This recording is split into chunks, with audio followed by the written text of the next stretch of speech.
Hello there and welcome to Physics with William.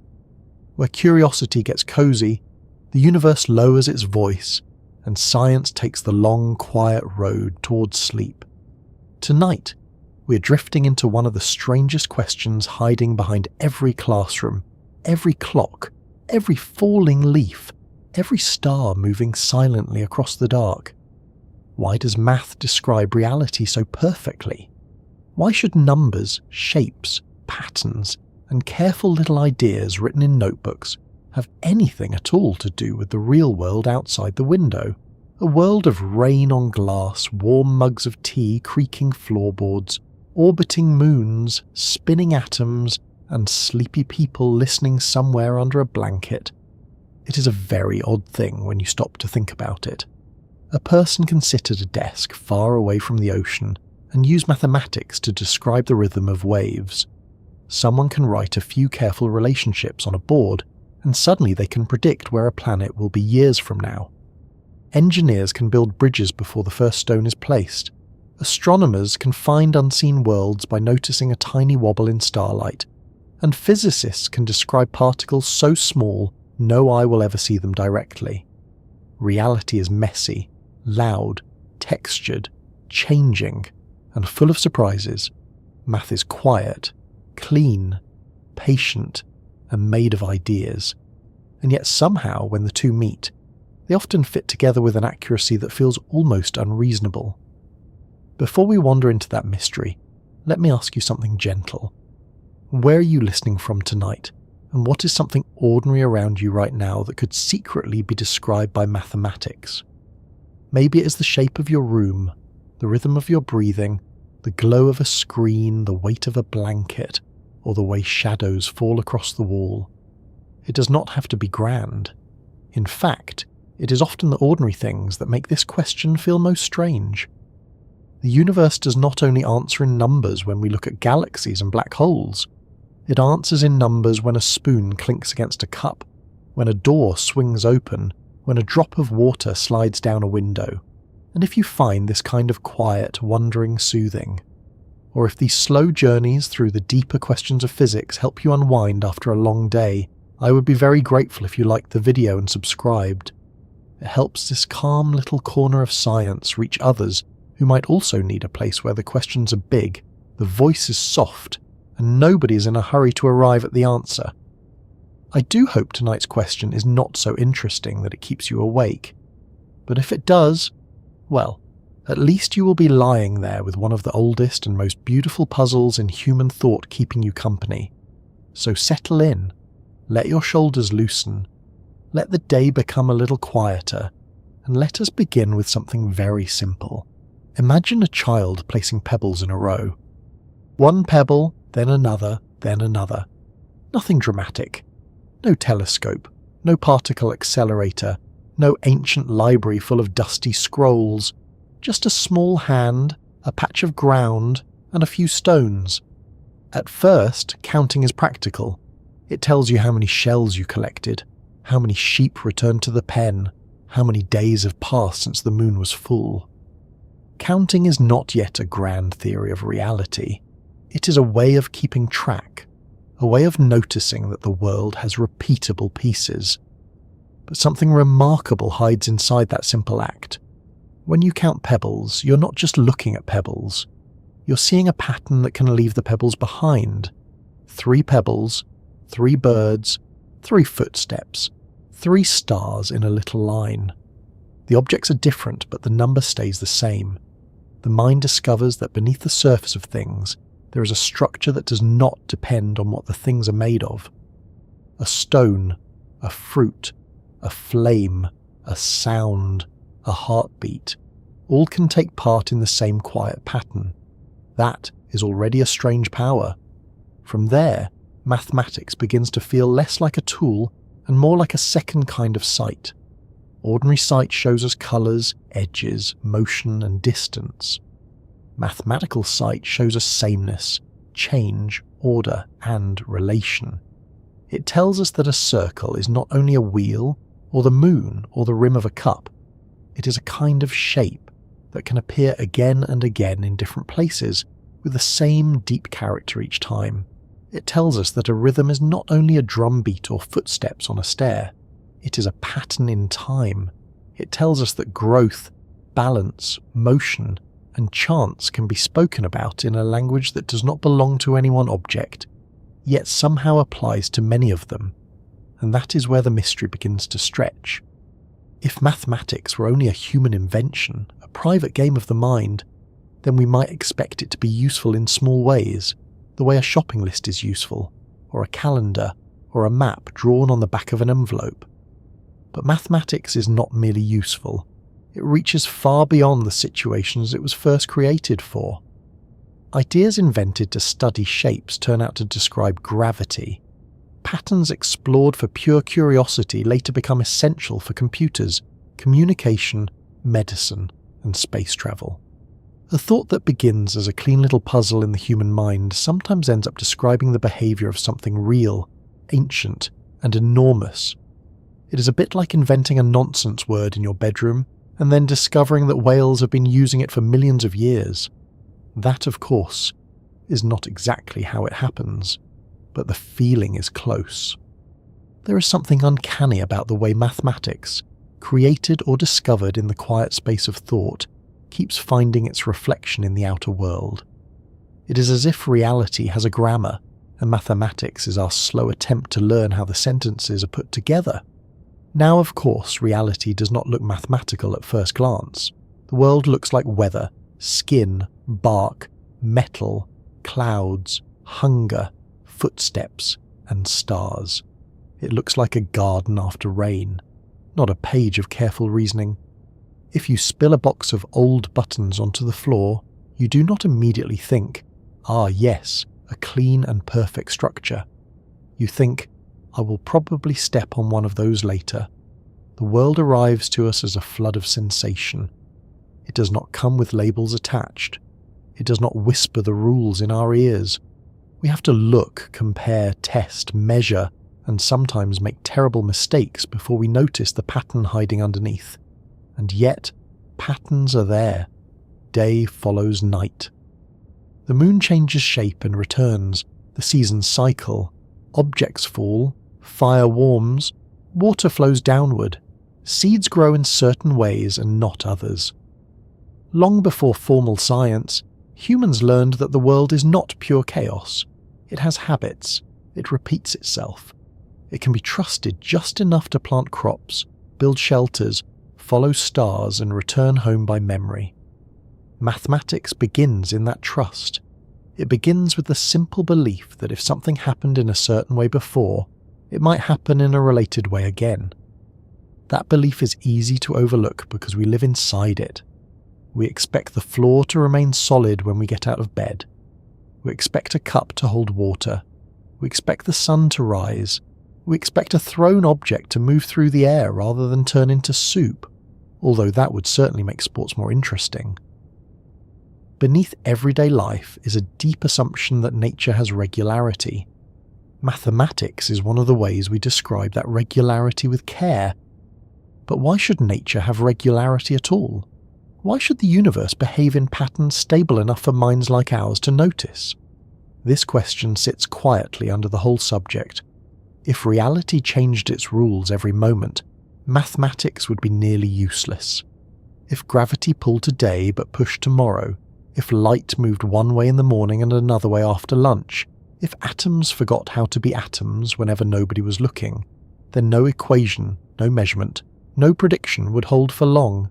Science would collapse into weather reports of nonsense. We could only say, well, it happened like this once, and good luck with the next moment. But that is not the universe we seem to inhabit. The universe has consistency, not complete simplicity, not perfect obviousness, but consistency. The same kinds of causes tend to produce the same kinds of effects. Matter behaves according to stable principles. Light, energy, motion, space, and time do not simply improvise without memory. They have deep patterns, and because they have patterns, mathematics can take hold. This does not mean the universe is easy. Far from it. Nature can be wildly complicated. A storm cloud, a living cell, a human brain, a galaxy cluster. These are not simple things.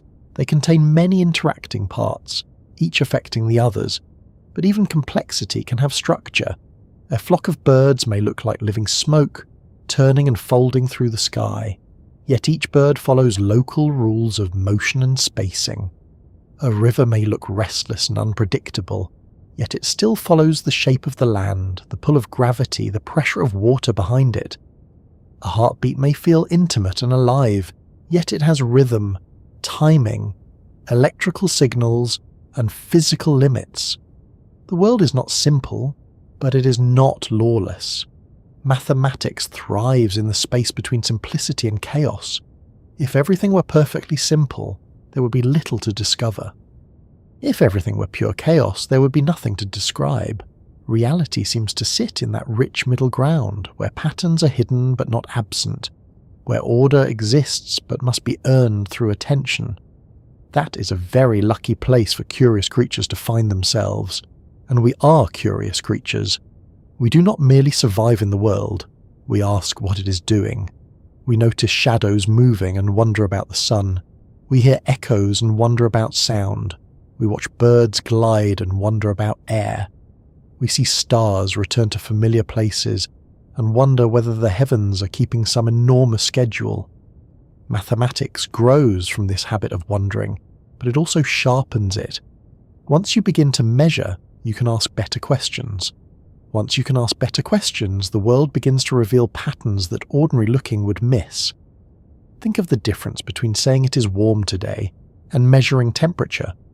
The first is human, immediate, and useful. The second allows comparison. It lets us say how warm, warmer than when, warmer by how much, changing how quickly. A number takes a feeling and gives it a handle, not because the feeling is false, but because the number lets us place it in relation to other things. The same is true of distance, weight, time, brightness, speed, and countless other features of the world. Mathematics does not replace experience. It gives experience a structure we can share, test, and refine. This is why mathematics can feel both cold and intimate. Cold because it strips away colour, smell, taste, and personal feeling. Intimate because it reveals something steady beneath all those changing surfaces.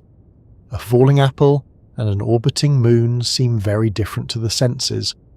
One is nearby, red or green, perhaps slightly bruised and possibly about to become pie. The other is pale, distant, and floating in the night. But mathematically they can be connected. They can be understood as different expressions of the same underlying behaviour. That is not a small achievement. That is a kind of deep recognition. Still, the question remains, are we discovering mathematics in the world, or are we inventing a language that happens to fit? When we speak of circles, numbers, and patterns, are we finding something that existed before minds, or are we building concepts that help us organise what we see? This question has followed philosophers and scientists for a very long time, and it refuses to sit still. Some believe mathematics is discovered, like a hidden continent. Others believe it is invented, like music or chess or a very demanding filing system. Many suspect the truth lies somewhere in between. On one side, mathematics feels discovered because it resists us. You cannot simply decide that a shape has different properties because you are in a good mood. You cannot vote for a pattern to behave differently. Mathematical truths once understood seem to have a firmness independent of opinion. They feel as if they were waiting there all along, patient and slightly smug. On the other side, mathematics feels invented because humans choose the definitions, the symbols, the methods, and the questions. We build the language, we decide which concepts matter. We name things, organise them, teach them, and sometimes argue about them with the intensity of people choosing toppings for a shared pizza. Maybe mathematics is like a net we weave, but the world determines what the net can catch. We design the mesh, but reality decides whether anything real passes through it. Some nets are too coarse and miss the details. Some are too narrow and only work in special cases. Some, once made, catch far more than expected. And when that happens, when a mathematical idea made for one purpose suddenly explains something no one had in mind, we feel that old astonishment again. Why does this work so well? The physicist Eugene Wigner famously called this the unreasonable effectiveness of mathematics in the natural sciences. He was pointing to the strange fact that mathematics often succeeds beyond any reasonable expectation. It does not merely summarize what we already know. It leads us into the unknown. It predicts. It uncovers. It sometimes says, if this pattern is right, then something else should exist, even if nobody has seen it yet. And then later, perhaps years or decades later, reality quietly says, yes, there it is. That is one of the great thrills of physics.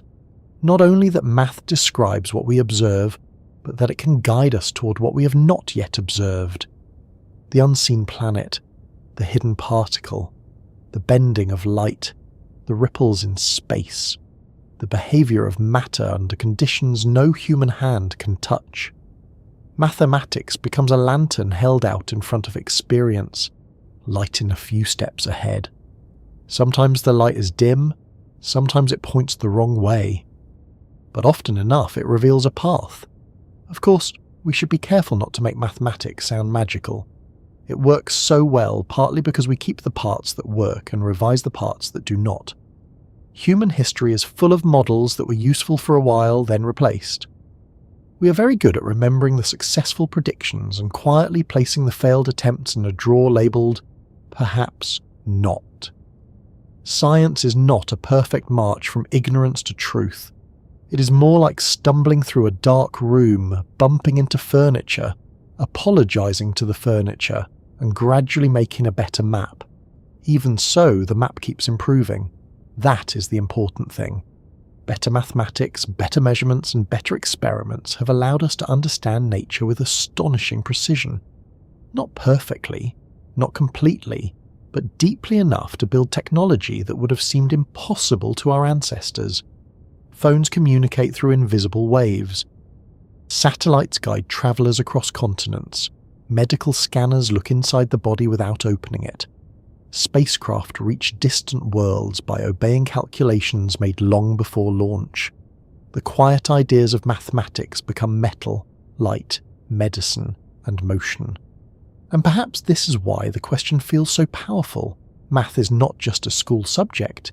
It is not just homework, chalk dust, and the mild panic of realizing an exam has a back page. It is one of the main ways the human mind touches the hidden order of the world. It is a bridge between thought and reality. On one side we have imagination, logic and abstraction. On the other we have falling rain, moving planets, electric currents, living cells, and the vast machinery of the cosmos. Somehow, across that bridge, messages pass. Tonight we will walk across it slowly.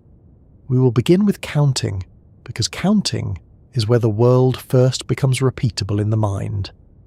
Then we will move into geometry, where shape becomes a way of understanding space itself. We will watch mathematics become a tool of prediction, from falling objects to moving planets. We will ask why simple numbers can describe complicated systems, and why nature seems to favour patterns that the mind can follow. We will spend time with the great puzzle of whether mathematics is invented or discovered, and we will meet moments when mathematical ideas predicted real things before anyone had found them. Not in a rushed way, not as a lecture to be survived, more like a lantern walk through a quiet museum after hours, where each room opens onto another kind of wonder. And for now, before the deeper questions arrive, it is enough to sit with the strangeness of the fit. The world did not have to be understandable. The universe did not have to make room for minds that could notice its patterns. Mathematics did not have to reach beyond counting sheep and dividing bread.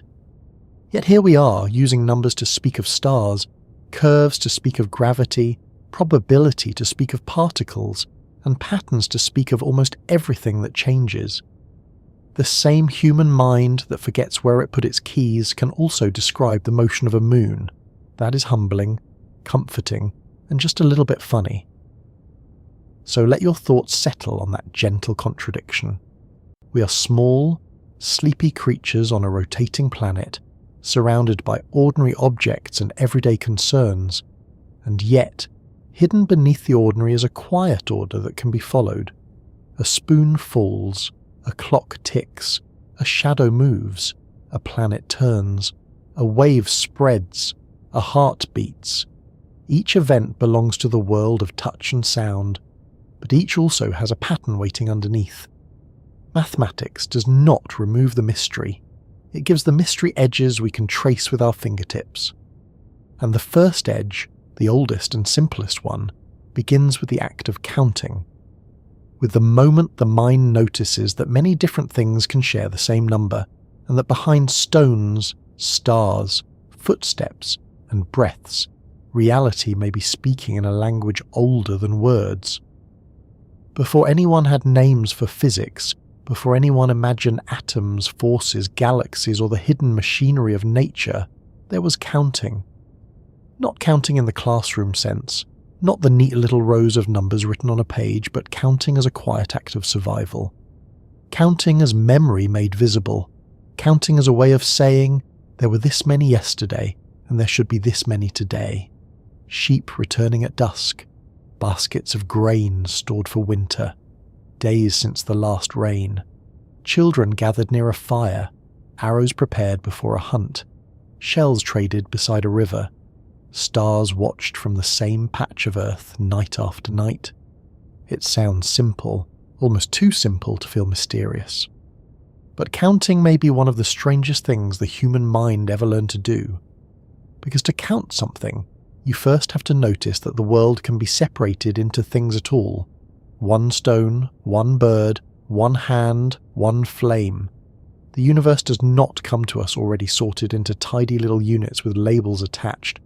It arrives as experience, as movement, noise, colour, pressure, hunger, warmth, and change. A flock of birds is one flock, but also many birds. A handful of berries is one handful, but also many berries.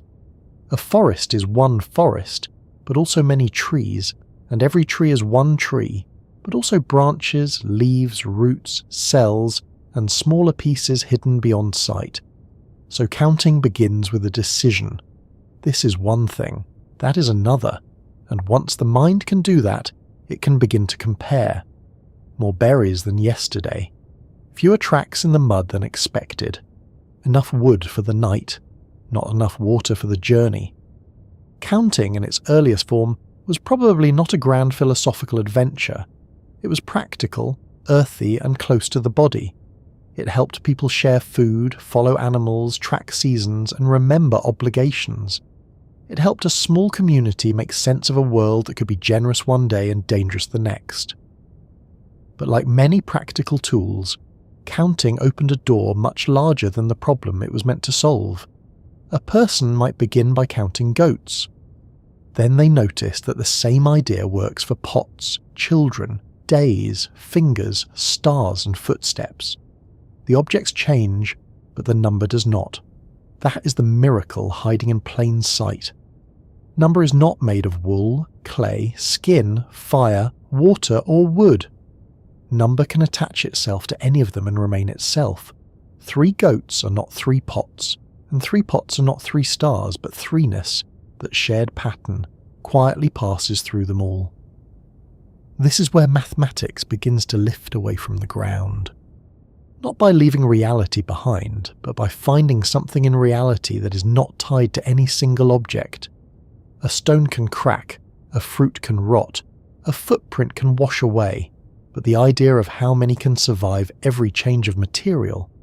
It can be remembered, spoken, scratched into bone, pressed into clay, carved into wood, or carried in the mind. Counting turns the passing world into something that can be held, and it is worth pausing over how astonishing that is. The universe is constantly changing. Clouds move, fires burn down, bodies grow older, rivers shift their banks, animals wander, people forget. Yet counting gives us a way to make a small island of stability inside all that motion.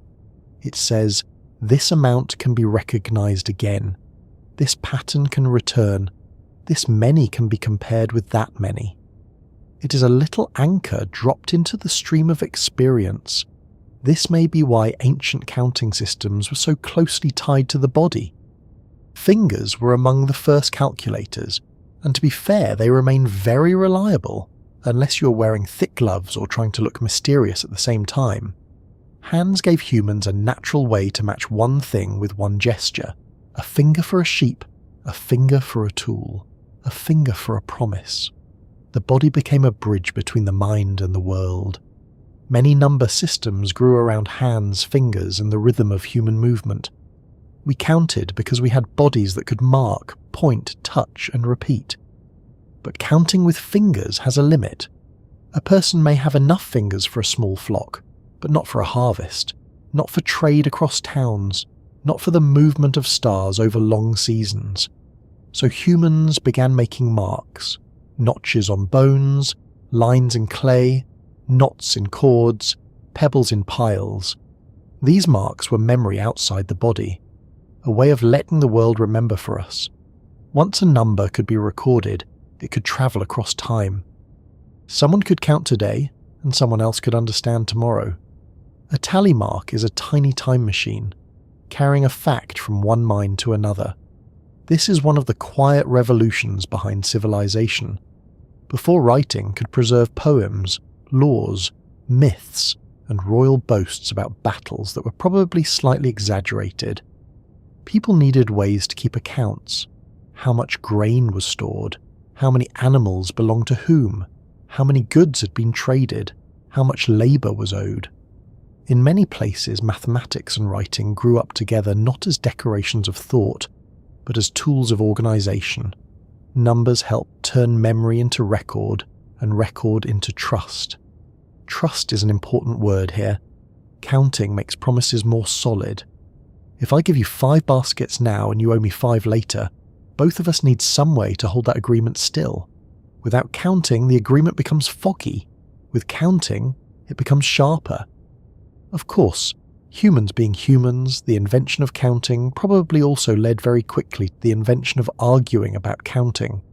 Someone, somewhere, almost certainly looked at a pile of grain and said, "I am quite sure that was larger yesterday." Mathematics may be precise, but people are still people.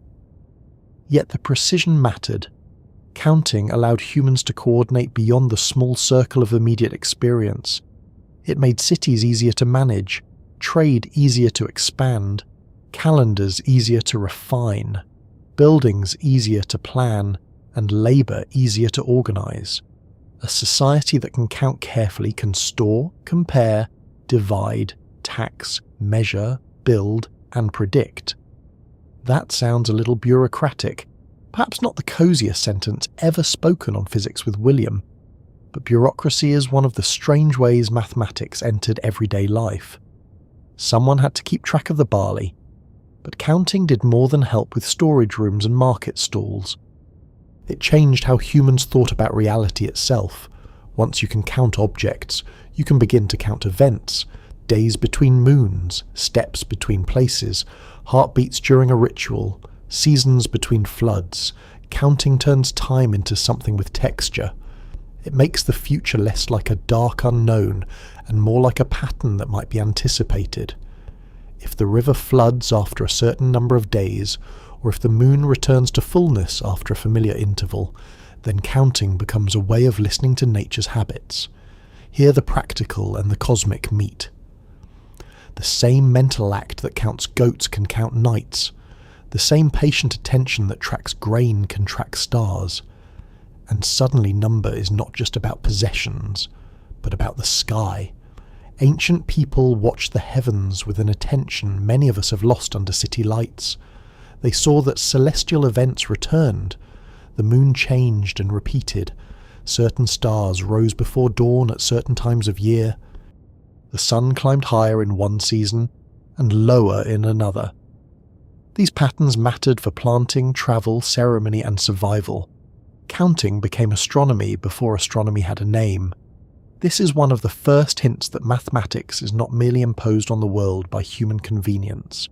It works because the world repeats in countable ways. The moon does not return whenever it feels like making an entrance. The seasons do not roll dice each morning to decide their order. There is variation, yes, and weather can be delightfully uncooperative, especially when laundry is involved. But beneath the variation are cycles. The sky has rhythm, the earth has rhythm, the body has rhythm. Counting lets us notice those rhythms and compare them, and once rhythm is counted, prediction becomes possible. Not perfect prediction, not yet, but a first kind of foresight. If something has happened many times in a regular pattern, then perhaps it will happen again. This is a profound shift in the human relationship with nature. The world is no longer only a place where events happen to us. It becomes a place whose behavior can be studied. Counting gives us the beginning of expectation. Imagine an early observer watching the moon across many nights. At first, the moon is simply beautiful, a pale companion in the dark. Then its shape changes. Then the changes begin to repeat. The mind notices, remembers, compares. A pattern appears. The moon is still beautiful, but now it is also intelligible. It has become part of a countable order. That does not remove the wonder. If anything, it deepens it. There is a special kind of wonder in realizing that beauty has structure. The same thing happens with the body. We breathe in rhythms, walk in rhythms, sleep in rhythms, speak in rhythms. Counting can attach itself to these too. Music is born where number and feeling meet. A drum beat is not just noise, it is time divided into expectation. A melody is not just sound, it is pattern moving through the air. Dance counts without always saying numbers out loud. The body knows before the chalkboard does. There is mathematics in clapping hands, in footsteps, in lullabies, in the way a rocking chair moves back and forth while someone slowly gets sleepy. This matters because it reminds us that mathematics did not begin as something cold and separate from life. It began close to food, weather, trade, music, memory, and the sky. Later it would become more abstract, more formal, more powerful, and occasionally more intimidating. But its roots are ordinary. It grew from the need to say how many, how far, how long, how often, how much. These are not artificial questions. They are the questions of creatures living in a changing world. Still, there is a strange leap from counting objects to believing that number somehow belongs to reality. After all, when we count 3 apples, are we finding 3 out there in the world, or are we placing the idea of 3 onto the apples? The apples themselves do not glow with number. They do not whisper, "We are 3, please update your records." Number seems to arise from our act of grouping them, and yet, if everyone in the room counts carefully, they will agree. The number is not purely private, it can be checked, it can be shared. This shared reliability is one reason mathematics became so powerful. A smell may remind one person of childhood, and another person of soup gone slightly wrong. A colour may look different in different light.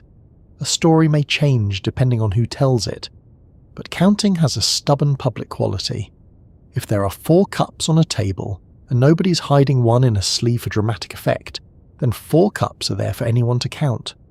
Mathematics gives us a way to escape, at least partly, from the softness of personal impression. That does not mean counting is always easy. The world is full of borderline cases. Is a broken cup still one cup? Is a flock one thing or many birds? Is a forest one forest if a road divides it? Is a cloud one cloud when its edges keep changing? Nature is not always neatly packaged. Our minds choose boundaries, and those choices matter. This is a useful reminder that mathematics does not simply fall out of the world fully formed. We have to decide what we are counting, and sometimes reality makes that decision wonderfully awkward. But once the boundary is clear, the number has force. If you and I agree what counts as a cup, then we can count cups. If we agree what counts as a day, we can count days. If we agree what counts as a beat, we can count beats. Mathematics begins with definitions, and definitions are like little fences placed around parts of experience. They do not create the whole landscape, but they help us talk about it without constantly getting lost in the bushes. As counting developed, humans also discovered operations on numbers. They could combine groups, separate groups, compare groups, and share groups. Again, this sounds simple until you notice how much of reality it opens. Combining is harvest and storage. Separating is trade and distribution. Comparing is fairness, planning, and measurement. Sharing is social life with fewer arguments, or at least different arguments. The mind begins to treat quantities not only as static facts, but as things that can change in lawful ways. Here we see one of the first deep connections between mathematics and reality. The world itself is full of combining and separating. Raindrops gather into streams. Streams join rivers. A flame consumes wood and leaves ash. Seeds multiply into plants. Families grow. Herds split. Shadows lengthen. Counting gives us a way to track change without being swallowed by it. It says, there was this much, then something happened. Now there is this much. Already, in that simple movement, mathematics becomes a language of cause and effect. A child learning to count may not seem like a philosopher of nature, but in a small way, that child is entering one of humanity's greatest traditions. They are learning that the world can be matched by thought. One toy, another toy, another toy. The mouth speaks, the finger points, the mind organizes. It is playful and ordinary, but it is also the foundation of every later science. Before calculus, before relativity, before quantum theory, before computers and rockets and satellite navigation, there is the ability to say, this many, not that many. And because counting begins so early in life, we forget how astonishing it is. We treat it as obvious, the way we treat breathing as obvious until we have a blocked nose and suddenly develop a deep respect for air. But imagine a mind with no sense of number at all. The world would still be experienced, but comparison would be limited. More and less might be felt vaguely, but not held precisely. Repetition might be noticed, but not measured. Planning would be harder. Memory would be blurrier. Counting does not make intelligence, but it gives intelligence a sharper tool. Even some animals show basic number sense. Birds, primates, fish, and insects can often distinguish between different quantities, especially when the difference matters for food, safety, or social groups. This suggests that number sense is not merely cultural decoration. It grows from biological needs. A creature that can tell more from less has an advantage. More food, fewer predators, more allies, fewer risks. Nature itself may have nudged minds toward quantity long before humans invented formal mathematics. But humans did something unusual with that number sense. We stretched it beyond immediate need. We made symbols, we taught children, we built systems. We counted not only what was in front of us, but what was absent, owed, imagined, promised, expected, and remembered. That is a remarkable expansion. A number can refer to sheep in a field, but also sheep that will arrive tomorrow, sheep that were lost last winter, sheep that exist only in a plan, or sheep that someone claims they definitely had before a suspiciously large feast. Number travels beyond the present moment. This ability to detach quantity from immediate objects is part of what makes mathematics so powerful in science. Physics often deals with things that cannot be touched directly. Fields, forces, energies, probabilities, curvatures, particles too small to see, distances too vast to imagine. Mathematics lets us think about such things by their relationships and measurable effects. Counting was the first step toward that wider abstraction. It taught us that thought can hold a pattern even when the object changes or disappears. There is also a kind of humility in counting. To count well, you must attend. You must not skip, repeat, exaggerate, or drift away. Counting asks the mind to be patient with reality.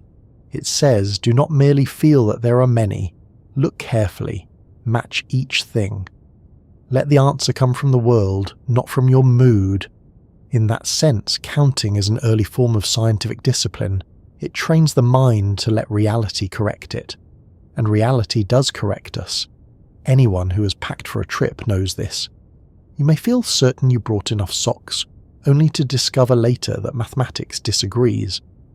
Counting is the universe's quiet way of saying, please check again. There is something almost comforting about that. Numbers can disappoint us, certainly, but they do so honestly. If there are only 2 biscuits left, no amount of optimism will make them 5. Although under certain late-night conditions, one may still check the cupboard several times just in case. This honesty is why counting became the foundation for measurement. Once we can count units, we can measure length, weight, time, and volume. Measurement is really counting with agreed pieces of the world. How many steps across the field? How many handfuls of grain? How many drops fill the vessel? Later, the units become standardized, refined, and connected to physical constants. But the basic idea is ancient. To measure is to compare the unknown with something repeatable, and comparison is the heart of mathematical description. Reality becomes describable when its features can be compared reliably. This stone is heavier than that one. This path is longer. This shadow is shorter than it was before. This sound repeats more quickly. This star returns after so many nights. Little by little, comparison becomes measurement. Measurement becomes pattern, and pattern becomes law. That word law can sound severe, as if nature were sitting behind a desk stamping documents. But in physics, a law is not a command nature obeys under threat of cosmic paperwork. It is a pattern we have found to be deeply reliable. Counting is where reliability first becomes visible. If the same act of counting gives the same result again and again, we begin to trust that the world has something steady in it. And perhaps that is why the quiet miracle of counting still matters in a question as large as why mathematics describes reality. Counting teaches us that reality can be abstracted without being abandoned. It shows that the world contains patterns that survive changes in material, place, and time. It reveals that the mind can remove detail and still keep something true. 3 apples and 3 stars are different in every sensory way, yet number links them. That link is simple, but it is also the seed of mathematical physics. From that seed grows the possibility that motion, shape, force, light, and matter may also have patterns that can be abstracted. If number can pass through apples and stars, maybe geometry can pass through fields and planets. Maybe relationships can describe falling bodies and orbiting moons. Maybe the surface confusion of the world hides deeper structures waiting for the right language. Counting does not prove all of that, but it makes the first promise. It says the universe is not only something to be seen, it is something to be read, slowly, carefully, with many mistakes and occasional cups of tea. And the first letters of that reading are numbers, so as we move onward, keep that image close. A hand placing stones in a row, a mark scratched into bone, a shepherd watching the flock return, a child touching one toy, then another, a stargazer counting nights between moons. None of them may look like the beginning of high physics. None of them may seem connected to black holes, quantum fields, or the mathematics of space and time. But they are connected, because every grand theory begins with the same quiet faith that something in the world can be matched by something in the mind. And once humans learned to count the world, they began to notice that reality was not only countable, it had shape. Paths curved, shadows stretched, wheels turned, fields had boundaries, pyramids rose from measured ground, and the empty space between things began to reveal its own hidden order. Once humans learned to count the world, they began to notice something just as important and perhaps even more visible. Reality did not only come in amounts, it came in shapes. Stones had edges, leaves had veins, shells curled, rivers bent, shadows stretched. The moon rounded itself in the sky. The horizon made a line so steady and patient that ancient people could stand beneath it and feel as if the earth itself were quietly drawing. Counting told the mind how many. Geometry began when the mind asked what shape, how far, which direction, and how does one place relate to another. At first, geometry was not a subject. It was not diagrams on a page or careful reasoning in a quiet room. It was the practical art of living in space. A person needed to know how much land could be planted, how straight a wall should be, how to divide a field fairly, how to build a roof that would not collapse during the first rude conversation with the weather. Geometry was born with mud on its feet. It belonged to farmers, builders, surveyors, potters, sailors, weavers, and anyone who had ever tried to make something fit where it was supposed to fit. That is one of the lovely things about geometry. It feels ancient because it is ancient, but it also feels immediate.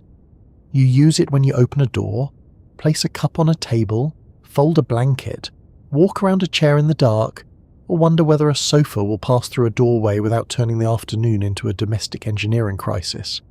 Space is not a distant scientific idea. It is where we live.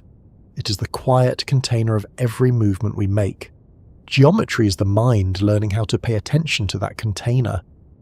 The earliest geometric thinking probably began with comparison. This path is longer than that one. This stone is flatter. This branch is straighter. This patch of ground is wider. Before anyone had precise units, people could still judge shape and distance in relation to the body. A step, an arm span, a hand width, a pace across a field. The body again became the first measuring instrument. Not perfect, of course.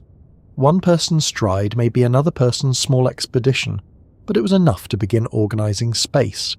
Then came tools, ropes, stakes, plumb lines, straight edges, cords stretched between points. A rope pulled tight becomes a line. A hanging weight finds downward direction. A repeated length becomes a measure. Simple tools allowed humans to make straightness, levelness, and distance more reliable than the eye alone. The world could be shaped with greater confidence. A wall could rise. A field could be marked. A temple could align with sunrise. A village could be planned rather than merely gathered. There is something deeply revealing about the straight line. In nature, perfectly straight lines are not as common as we sometimes imagine. Branches twist, rivers curve, clouds fray, coastlines wander, mountains wrinkle. And yet the idea of straightness seems clear to the mind. We can recognize when something approaches it. We can stretch a cord and make it visible. We can use it to build, aim, divide, and guide. Geometry begins partly in this meeting between the imperfect world and the ideal form. The drawn line may wobble. The imagined line does not. That difference between the real and the ideal is one reason geometry became so powerful. A circle drawn in sand is never perfect. A wheel carved from wood is never perfect. The moon is not a perfect circle in every detail. A ripple in water is disturbed by wind, dust, fish, and whatever else the pond has decided to include that day. But the idea of a circle is clean. It is a shape with a perfect kind of sameness around a centre. The world offers examples.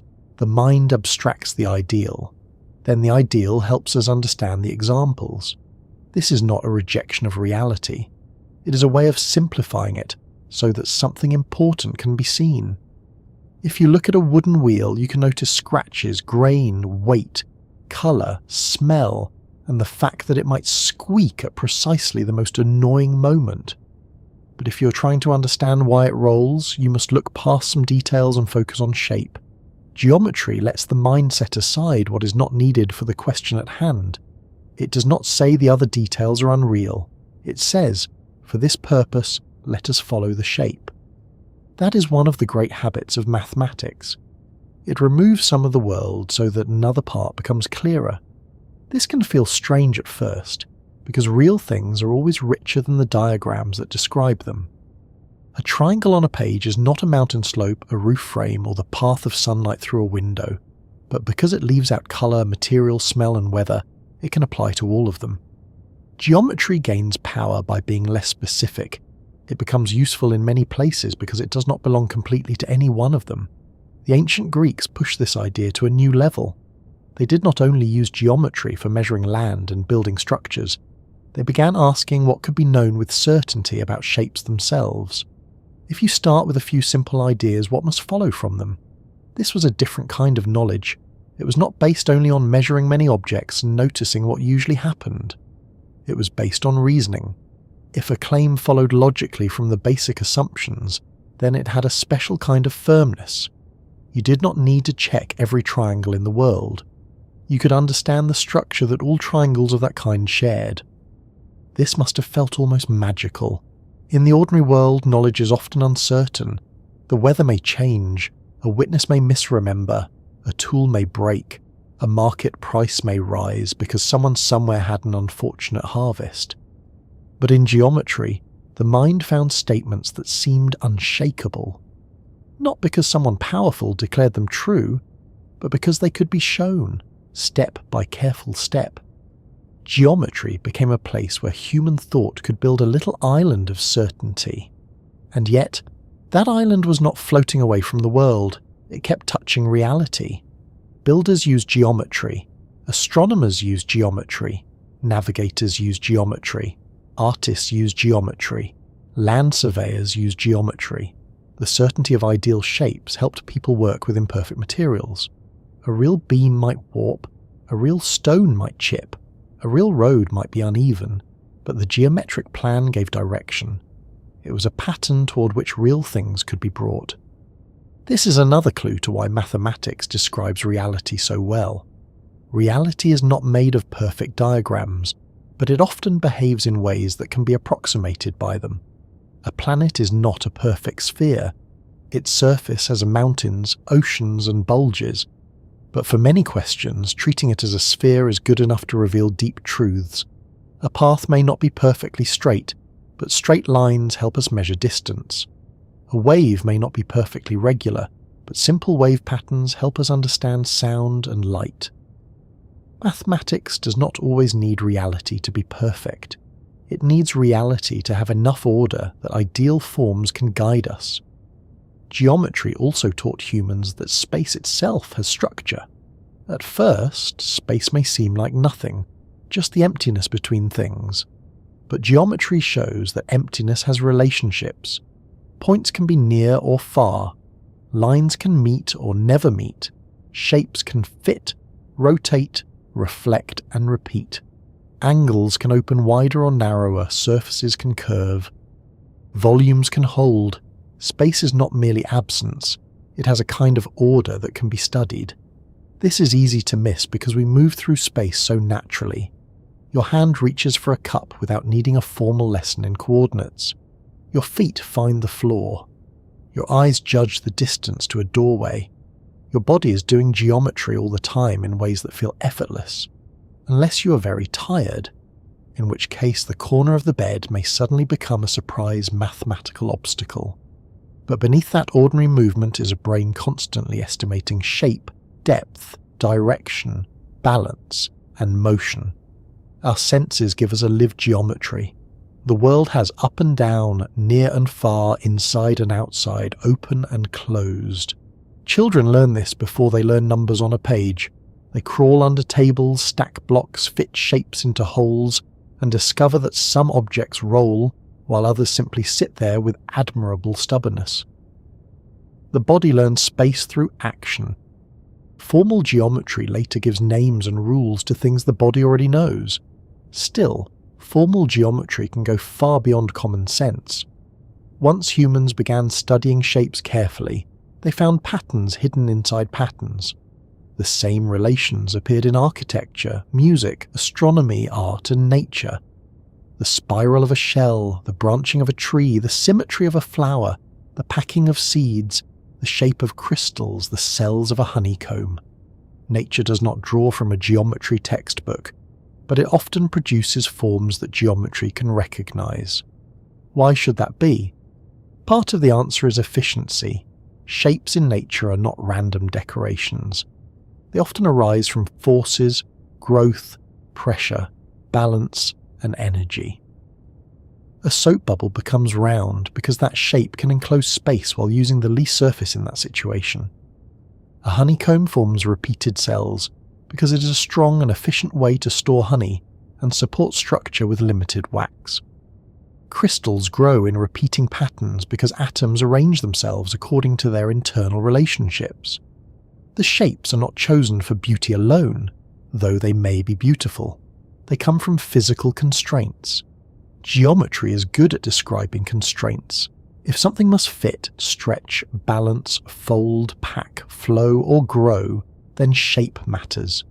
The world is full of such problems. A leaf must gather light, a bone must support weight, a river must move water through land, a planet must settle under gravity, a spider web must hold tension, a shell must grow around a living body. The resulting forms may look organic and irregular, but they are often shaped by mathematical relationships. This does not mean nature is secretly trying to do homework. A tree is not calculating its branches while looking worried, but the processes that make the tree grow follow physical limits. Light comes from certain directions. Materials have strength. Fluids move through channels. Growth happens from earlier growth. Over time, these constraints produce forms that mathematics can describe. Geometry becomes the study of what shapes are possible, stable, efficient, or likely. There is also symmetry. Symmetry is one of the most important ideas in all of mathematics and physics, though it begins as something very easy to see. A face has approximate symmetry. A butterfly's wings mirror each other. A snowflake has repeated structure. A wheel can turn and still seem the same. Symmetry is a kind of sameness through change. Something moves, flips, turns, or shifts, and yet some part of its identity remains. The physical world is full of symmetry, and this is not a small detail. Symmetry tells us that certain things do not matter in certain situations.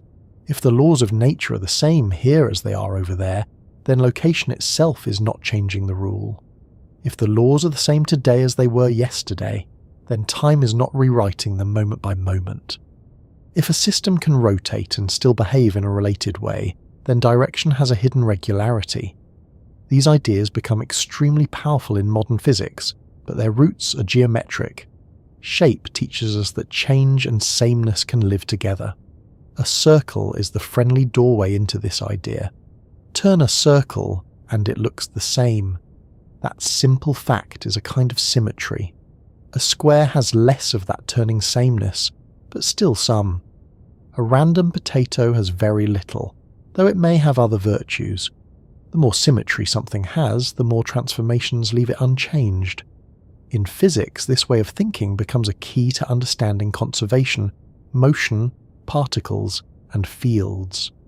But even before physics made it formal, geometry trained the mind to see sameness hiding inside movement. Geometry also gave humanity the ability to map. A map is one of the most extraordinary objects humans ever made. It takes the wide world and folds it into a surface small enough to hold. It turns mountains, rivers, coasts, roads, and borders into relations of distance and direction. A map is not the territory, as people like to say, especially when they wish to sound wise near a bookshelf. But a good map preserves enough structure to guide action. You can travel through reality by following an abstraction. That is very close to what mathematics does in general. It is not the world itself. It is a structure that preserves certain relationships well enough to let us understand and move through the world. A map leaves out birdsong, weather, smell, and the mood of the person walking, but it keeps distance, direction, and connection. Geometry is mapping at its deepest level. It asks which relationships matter and how they can be represented. Astronomy depended on this. To understand the sky, ancient observers needed geometry. The stars seemed fixed on a vast dome. The planets wandered. The moon and sun traced paths. Predicting eclipses, seasons, and planetary motion required not only counting time, but imagining positions in space. the heavens became a geometric problem. Even when early models were wrong in important ways, they were still attempts to describe the sky through shape and relation. Circles, spheres, and paths became tools for thinking about the universe as an ordered whole. This is where geometry begins to feel cosmic. A line drawn in dust and the path of a planet are not the same thing, but the mind can connect them. A circle traced with a chord and the apparent motion of stars are not the same thing, but they rhyme in structure. The small and the vast begin speaking the same language. That, again, is one of the mysteries of mathematics. An idea developed through ordinary experience can stretch upward into the sky. Later, geometry would become even stranger. For a long time, people assumed that the geometry of flat surfaces was the geometry of reality itself. Straight lines, flat planes, familiar angles, shapes behaving as they do on a calm piece of parchment. This made sense because ordinary human life happens at scales where space seems mostly flat. The floor may not always feel flat when one is half asleep, but as a first approximation it does a respectable job. Then mathematicians began to imagine other kinds of geometry. Surfaces that curve, spaces where familiar rules change. At first, these seemed like intellectual adventures, beautiful perhaps, but detached from ordinary reality. Then physics found a use for them. The geometry of curved space became essential for understanding gravity and Einstein's theory. What looked like pure thought turned out to describe the behavior of light, planets, stars, and the universe itself. This is one of those moments that makes the original question so hard to ignore. A mathematical idea can be developed because it is internally interesting, because the mind wonders what would happen if space were different. Then later, nature seems to say, I have been using something like that all along. It is like finding a key in a dream, and then waking to discover that it opens a real door. Of course, the match is not always perfect or immediate. Mathematics offers many possible structures, and not all of them describe our universe. For every mathematical idea that becomes central to physics, many remain mostly within mathematics itself, at least for now. Some may never find a physical use. Others may be waiting quietly, like tools in a drawer for a problem not yet discovered. The fact that mathematics contains more than physics needs is important. It reminds us that math is not simply copied from nature. It has its own freedom, yet nature keeps selecting parts of it with astonishing taste. Geometry is a perfect example of this freedom and this fit. Humans can imagine shapes that do not appear in everyday life. They can study spaces no one can picture directly. They can reason about dimensions beyond ordinary experience. Some of these ideas seem remote, and yet modern physics often needs them. The mathematics of shape becomes a way to speak about things no eye can see directly, from the structure of fields to the possible form of the universe. But even without going that far, geometry surrounds us constantly. A room is geometry you can sit inside. A road is geometry you can travel. A bridge is geometry made strong enough to trust. A lens is geometry guiding light. A musical instrument is geometry shaping vibration. A crystal is geometry at the scale of atoms. A spiral galaxy is geometry written in stars. The world is full of forms, and forms carry information about the forces that shape them. This means that when we study shape, we are not merely studying appearance. We are often studying history. A valley's shape tells of water and time. A crater's shape tells of impact. A bone's shape tells of motion and load. A tree's shape tells of light, wind, and growth. Geometry becomes a way of reading the past from the present form. The shape of a thing is not just how it looks, it is a record of what has happened to it. That is a wonderfully concrete reason mathematics describes reality. The world cannot help but leave patterns in space. Forces act, materials respond, and shapes result. If we can understand the geometry, we can infer the process. If we can understand the process, we can predict new shapes. This is true in engineering, biology, geology, astronomy, and physics. Shape is the handwriting of interaction. And perhaps this is why geometry feels so satisfying to the mind. It makes the invisible visible. You cannot see gravity itself, but you can see an arc, a fall, an orbit, a curve in motion. You cannot see tension itself, but you can see the shape of a hanging chain. You cannot see pressure directly, but you can see the shape of a bubble or a droplet. Geometry is where hidden causes become outlines. There is a calmness in that. The world may seem crowded with events, but shapes slow things down. A circle waits, a triangle holds, a line points, a curve guides the eye. Geometry gives the mind something steady to rest on. Perhaps that is why humans have always surrounded themselves with pattern.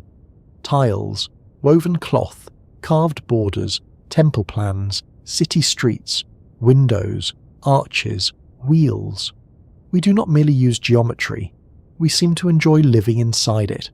And yet, the deepest lesson of geometry is not that the world is perfectly shaped. It is that imperfection can still be understood through structure. A hand-drawn circle wobbles, but the idea of circularity helps us see what it is trying to be. A real orbit may shift, tilt, and respond to other bodies, but geometry gives us a way to track its path. A coastline may be ragged beyond easy measurement, but mathematical ideas can still describe its roughness. Geometry does not demand that nature behave like a ruler and compass drawing. It gives us a language flexible enough to follow nature when it curves, breaks, repeats, and flows. So from counting, humans learned that reality has quantity. From geometry, they learned that reality has form. Number gave the world a way to be compared. Shape gave the world a way to be arranged. Together they began building the deeper language of science. You could now ask not only how many objects there are, but where they are, how far apart they are, how they move through space, how their paths bend, how their forms change, and how the invisible rules of nature reveal themselves through visible structure. The miracle is not that ancient people saw shapes. Any creature with eyes and motion must respond to space in some way. The miracle is that humans turned shape into reasoning. They found that a diagram scratched in dust could teach something about a field, a roof, a star, or a planet.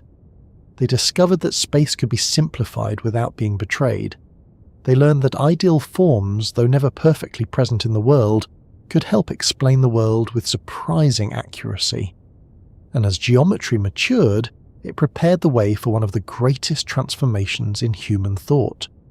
Once space could be measured, and shapes could be reasoned about, motion could be studied more deeply. A falling object was not only something that dropped, it traced a path. A planet was not only a light in the sky, it moved through space in a pattern. A thrown stone, a swinging pendulum, a turning wheel, a wandering moon, all became part of the same growing question. If reality has number and shape, could it also have predictable motion? And could mathematics, this quiet language born from counting stones and drawing lines, tell us where things will go before they arrive? Once people learned that space could be measured and that shapes could be reasoned about, the next mystery was motion. The world was not a still diagram.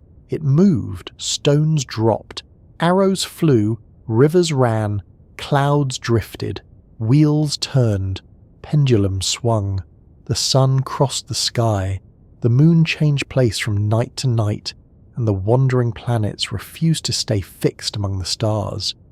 Geometry had shown that reality had form, but form was only part of the story. Nature was not just arranged. It was always becoming.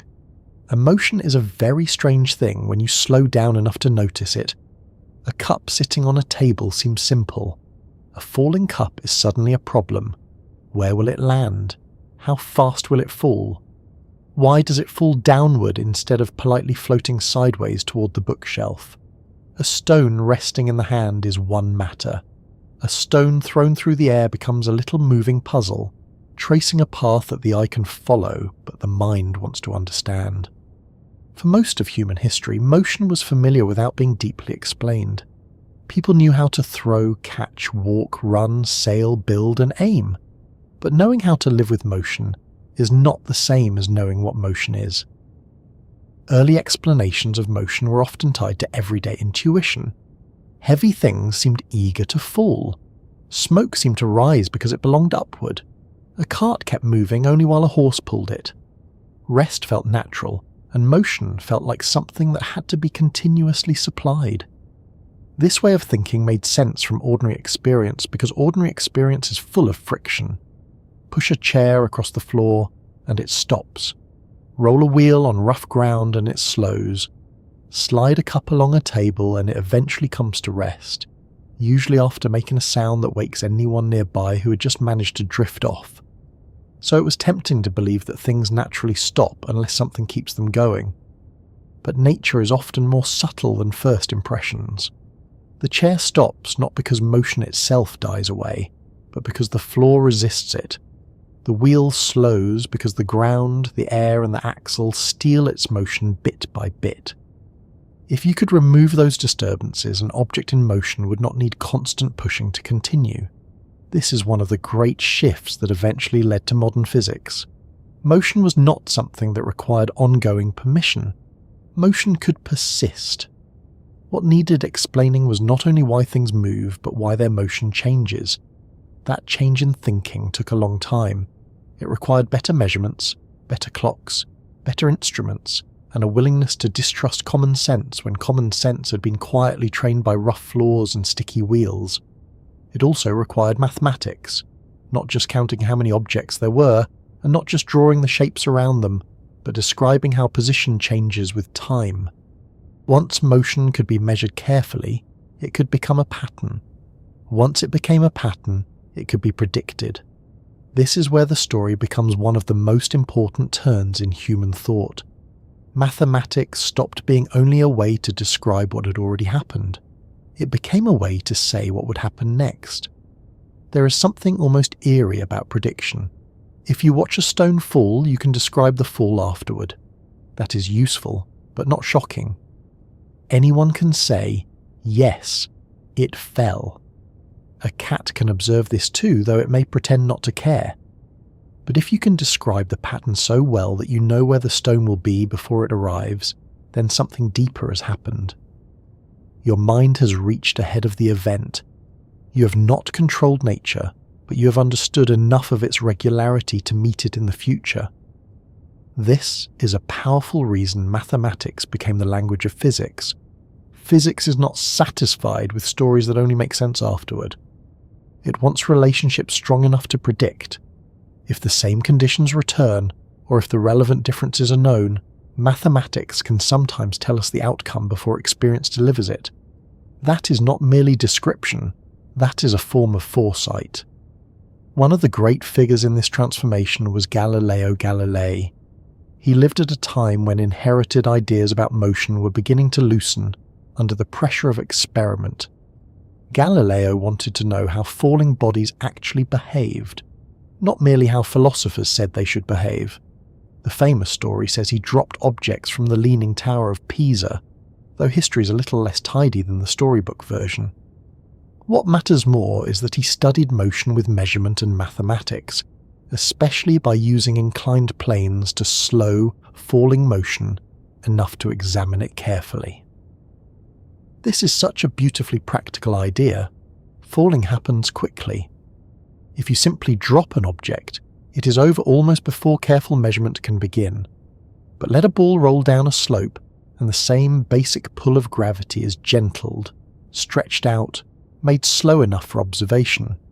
It is as if nature speaks too quickly, and the experiment politely asks it to repeat the sentence at a calmer pace. Galileo used such methods to see that falling motion was not just a vague rushing downward. It followed a pattern. Speed changed in a regular way. Distance and time were connected. This was revolutionary because it made motion mathematical. It suggested that nature could be read not only through categories like heavy and light, natural and unnatural, but through measured relationships. The falling object was no longer just doing what heavy objects do. It was following a describable order. A rolling ball on a ramp became a doorway into the structure of motion itself. and once motion became mathematical, the old wall between earthly motion and heavenly motion began to crack. For a long time, many thinkers imagined the heavens as a different kind of realm, more perfect, more circular, more divine, while objects on Earth belonged to a messy lower world of falling, breaking, and occasionally landing on someone's foot. The sky seemed orderly and eternal. Earth seemed changeable and untidy. It was natural to think they obeyed different rules. But the great surprise of modern physics was that the same mathematics could begin to connect them. The falling stone and the moving moon were not strangers after all. They were relatives in a deeper family of motion. Johannes Kepler helped prepare that connection by studying the motion of planets with extraordinary patience. He inherited careful observations of the planets, especially Mars from Tycho Brahe, whose measurements were among the best of their time. Kepler wanted to understand the true shapes of planetary paths. For centuries, circles had been treated as the perfect heavenly form. It felt right that planets should move in circles, because circles are smooth, complete, and pleasing to the mind. Nature, however, does not always choose what feels neatest to us. Kepler found that the planets moved in paths that were not perfect circles, but stretched circles, known as ellipses. That may sound like a technical correction, but it was a profound change. It meant the heavens did not have to obey human preferences for perfect symmetry. They obeyed their own mathematical order. The planets were not wandering randomly, but neither were they moving according to the simplest old picture. Their paths had a different elegance, one that had to be discovered rather than assumed. This is one of the recurring lessons in science. Mathematics does not mean forcing nature into whatever shape we like best. It means finding the pattern nature actually follows, even when that pattern is less obvious, less comfortable, or less traditional than expected. Kepler listened to the numbers. The observations did not fit the old circles, and instead of ignoring the mismatch, he followed it. That willingness to let measurement correct beauty is one of the quiet moral strengths of science. Kepler's work showed that planetary motion had deep regularity. The planets moved in predictable paths, and their speeds changed in orderly ways as they travelled. The solar system began to look less like a collection of wandering lights and more like a structured system. But the reason for that structure was still missing. Kepler had described the motion beautifully, but what caused it? Why should planets move in these paths at all? Then came Isaac Newton, and with him one of the most astonishing acts of unification in the history of thought. The familiar story gives us an apple. Newton sees an apple fall and begins thinking about gravity. Like many famous stories, it is probably polished by repetition, but it captures something essential. A falling apple and the moon in orbit seem completely different. One is small, close, and headed toward the ground. The other is vast, distant, and somehow never falls into Earth. But Newton saw a connection that changed everything. Perhaps the moon is falling too. Perhaps it is always falling toward Earth, but moving sideways fast enough that it continually misses. It falls around the Earth rather than into it. This is a wonderful image. The moon is not suspended by some special heavenly privilege. It is in motion under the same kind of influence that pulls the apple down. The difference is not that Earth and sky obey separate rules. The difference is speed, distance, and geometry. The apple falls to the ground. The moon falls around the world. The same underlying idea can speak about both. Here, mathematics became something almost breathtaking. Newton developed a framework in which motion and gravity could be described together. He showed that the behavior of falling objects, projectiles, tides, moons, planets, and comets could be understood through the same principles. The universe did not need one set of rules for Earth and another for the heavens. The same deep order extended from the garden to the stars. This is one of the reasons Newton's work felt so powerful. It did not merely solve a local problem, it joined realms that had seemed separate. A cannonball and a planet became part of the same story. A falling fruit and an orbiting moon became expressions of one mathematical order. Reality became more unified than common sense had suggested. And this is exactly the kind of moment that makes the question of mathematics feel so strange. Newton did not pull the moon down with his mind. He did not command the apple to fall.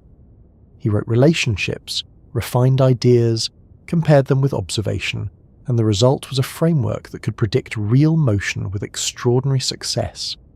A human mind, using symbols and reasoning, could forecast the behavior of objects far beyond reach. It could calculate the motion of planets not by touching them, but by understanding the pattern they obeyed.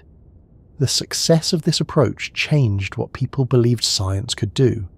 It suggested that nature was not only understandable in fragments, it might be governed by broad principles capable of covering enormous ranges of experience.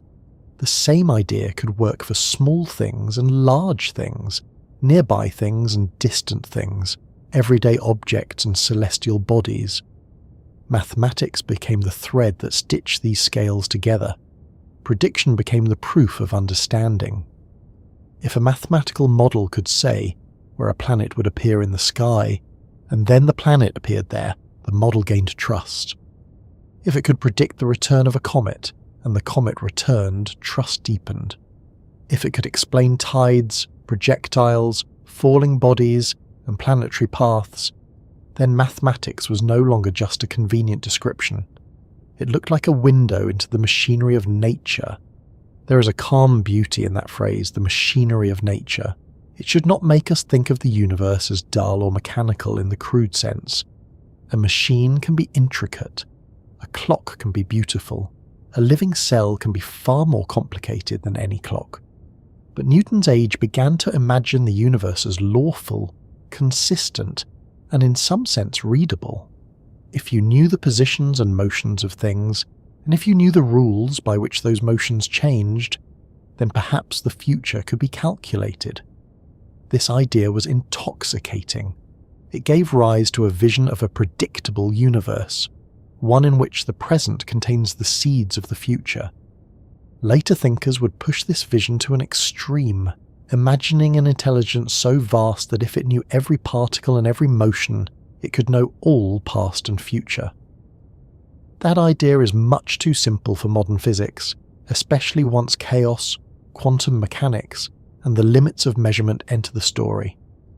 But for a time, it captured the confidence born from mathematical prediction. Nature seemed, at least in principle, like a book written in laws. And yet, even in Newton's success, there was humility. The mathematics worked astonishingly well, but it did not answer every kind of why. Newton could describe how gravity behaved, how its influence changed with distance, how it shaped motion, and how it connected earth and sky. But what gravity was at its deepest level remained mysterious. He gave the world a powerful description, not a final metaphysical explanation. That distinction matters. Mathematics can tell us how nature behaves with extraordinary precision, while still leaving deeper questions open. This is not a weakness. It is part of the strange honesty of physics. A mathematical law may not explain why reality exists, or why its principles have the form they do, but it can reveal how those principles operate. It can show that many events share one structure. It can expose unity where the senses see difference. It can predict what experience has not yet shown. That is already an enormous achievement. The predictive power of mathematics spread beyond astronomy and falling bodies.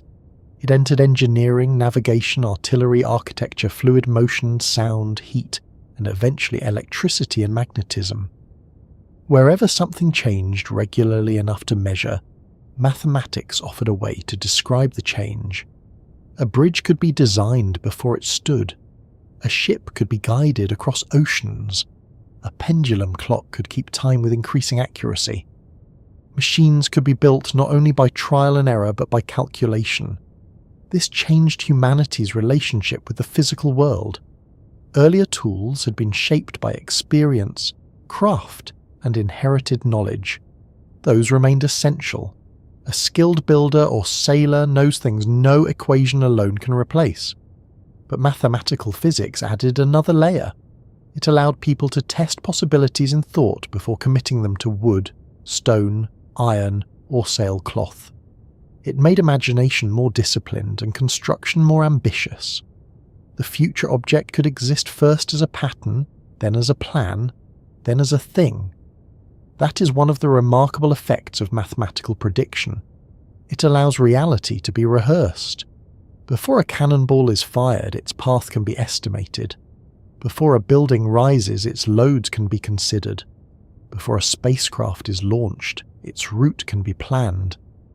Mathematics becomes a kind of quiet simulation, a way of letting the mind explore possible futures without having to build all of them physically.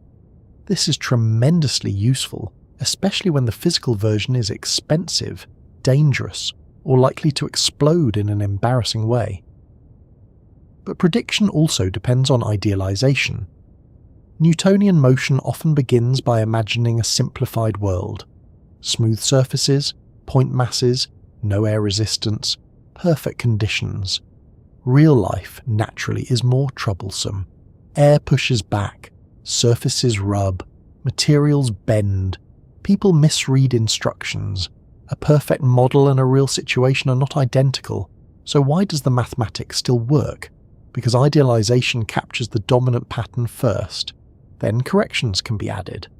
The simple model is not the whole truth, but it is a place to begin. This is another reason mathematics succeeds. It lets us build understanding in layers. Start with the cleanest version of the problem, learn its structure. Then add the complications one at a time: air resistance, friction, rotation, elasticity, heat, disturbances, other bodies pulling from afar. The real world is not ignored. It is approached gradually, like walking into cold water rather than leaping in and immediately regretting your confidence. The planets themselves offered a perfect example of this layered understanding. The motion of one planet around the Sun can be described in a relatively clean way. Add more planets, and their gravities tug on one another. The paths shift slightly. The system becomes more complicated. But the underlying mathematics still gives a way forward. Small deviations can be studied. Predictions can be improved. Sometimes those deviations become clues. One of the most famous examples came long after Newton, when the planet Uranus did not move exactly as expected. The difference was small but persistent. Instead of dismissing it as error, mathematicians considered the possibility that an unseen planet was tugging on Uranus. By studying the disturbance, they predicted where that hidden planet should be. Observers looked, and Neptune was found. This is one of the great detective stories of science. A planet was discovered not by accident, not by myth, not by someone simply sweeping the sky and hoping for the best, but by mathematics noticing that reality had not quite followed the expected path. Imagine how strange that is. The sky contained an unseen world. Its presence was revealed through a mismatch between prediction and observation. Mathematics did not merely describe what telescopes had already shown. It pointed toward what the telescope should find. It turned an error into an address. That kind of success strengthens the feeling that mathematics reaches into the bones of reality. If a calculation can lead us to a planet, then numbers are not just human decorations. They are tracking something real. They are sensitive to the hidden connections between bodies. A slight wobble, carefully understood, can become a map to the invisible. And yet, the lesson is not that mathematics makes science effortless. It makes science more demanding. Prediction gives nature a chance to say no.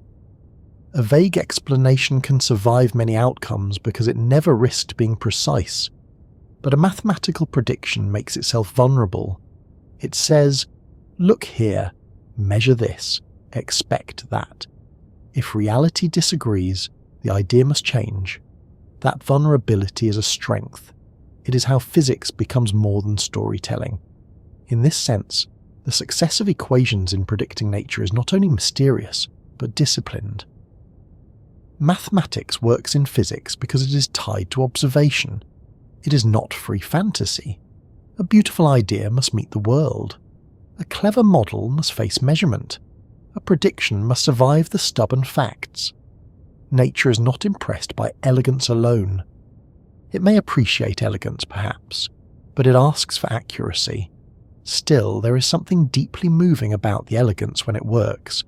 The motion of a falling apple, the arc of a thrown stone, the swing of a pendulum, the orbit of the moon, the return of a comet, and the discovery of a planet all become part of one widening pattern. The world feels less fragmented. Events that seemed separate become different faces of a shared order. Mathematics gives reality a kind of unity that the senses alone might never have found. That unity does not make the world less wondrous. It makes it more wondrous. The apple still falls, the moon still glows, the planets still drift among the stars. But now they are connected by a hidden structure, a quiet agreement written not in words but in motion. The garden and the heavens are speaking the same language. The hand drops a stone, and somewhere far above, a world continues along its path. Both belong to the same physical story. This is why the age of mathematical prediction was such a turning point. It showed that reality was not only countable and shapely, it was lawful in motion. It showed that the future behaviour of objects could be inferred from present conditions and stable principles. It showed that the universe had habits precise enough for the mind to follow, and once that was understood, physics became a new kind of adventure, not just watching the world, but asking what must happen next if our understanding is true. There is a kind of quiet courage in that. To predict is to risk being wrong. To write down a mathematical relationship and let reality test it is to place human thought under the open sky and wait. Sometimes the sky refuses, sometimes the experiment disagrees, sometimes the model fails and must be rebuilt, but sometimes, wonderfully, the planet appears where the calculations said it should. The bridge stands, the clock keeps time, the spacecraft arrives. The apple falls and the moon falls around the Earth, and the same idea holds them in one explanation. So when we ask why mathematics describes reality so perfectly, the story of falling apples and moving planets gives one answer. It describes reality because reality has stable patterns of motion, and because the human mind learned how to express those patterns in a form precise enough to predict. But it also deepens the mystery. Why should the same principle stretch from a small object near the ground to a celestial body crossing the night? Why should a thought written in a quiet room reach across empty space? Why should nature allow itself to be known in this way? Those questions do not disappear. They become softer, perhaps, but larger. They follow us from the ramp to the telescope, from the falling body to the orbiting world. And as prediction becomes more powerful, another puzzle begins to appear. If mathematics can describe motion so well, why do some of its simplest patterns keep showing up inside systems that are wildly complicated, full of countless parts, tangled causes, and restless change? Once mathematics had learned to predict falling bodies and moving planets, it was tempting to imagine that the universe might be neatly obedient. Give nature a rule, measure the starting point carefully, and the future would unfold like a well-folded map. The apple falls, the moon orbits, the pendulum swings, and the planet appears where the calculation said it would. Very satisfying, very orderly, very much the kind of universe one might choose if one were trying to get a good night's sleep. But then we look around at the actual world. The actual world is not always a pendulum in a quiet room, or a planet moving through mostly empty space. It is smoke curling unpredictably from a candle. It is a crowd leaving a stadium. It is weather forming over oceans. It is a cup of tea cooling beside the bed. It is traffic, forests, rivers, markets, bodies, brains, clouds, flames, and living cells. It is full of things that do not politely move one at a time. It is full of huge numbers of parts pushing, pulling, bumping, reacting, combining, separating, and changing each other. If a single falling apple is a clean little problem, a storm is 1,000 problems wearing one large grey coat. So here comes the next mystery. Why can simple numbers describe wild and complicated things at all? Why should a few measurements, a few averages, a few patterns ever be enough to say something meaningful about a gas made of countless molecules, a climate system wrapped around a planet, a heartbeat shaped by chemistry and electricity, or a flock of birds turning together in the evening sky? At first it seems impossible. Imagine trying to describe every single molecule in a room. Every tiny collision, every change in direction, every little movement in the air around you right now. Even in a small room, the number of molecules is beyond ordinary imagination. They are rushing around in every direction, colliding with walls, with each other, with dust, with your face, which is doing its best not to be dramatic about it. If mathematics had to track every single detail to say anything useful, science would collapse from exhaustion before breakfast. But the strange gift of complexity is that when there are enough parts, new simplicity can appear, not because the details vanish, but because many details average out. The individual motions may be chaotic, but the collective behavior can become stable. You do not need to know the exact path of every molecule in the room to know the air has a temperature, a pressure, and a density. You do not need to follow every drop in a river to know the river flows downhill.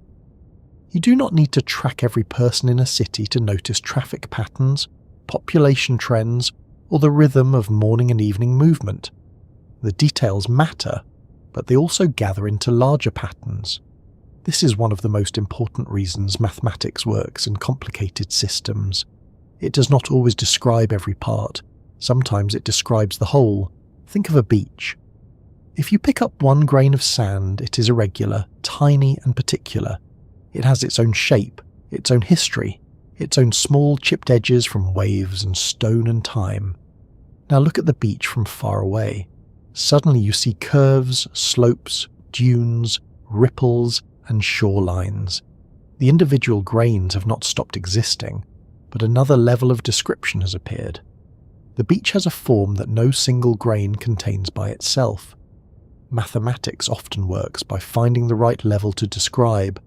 That phrase, the right level, matters. If you choose the wrong level, the world becomes either too cluttered or too empty. Try to understand a living body by tracking every atom, and you may drown in detail. Try to understand it only by saying, well, it is alive, and you may miss almost everything important. Science moves between levels.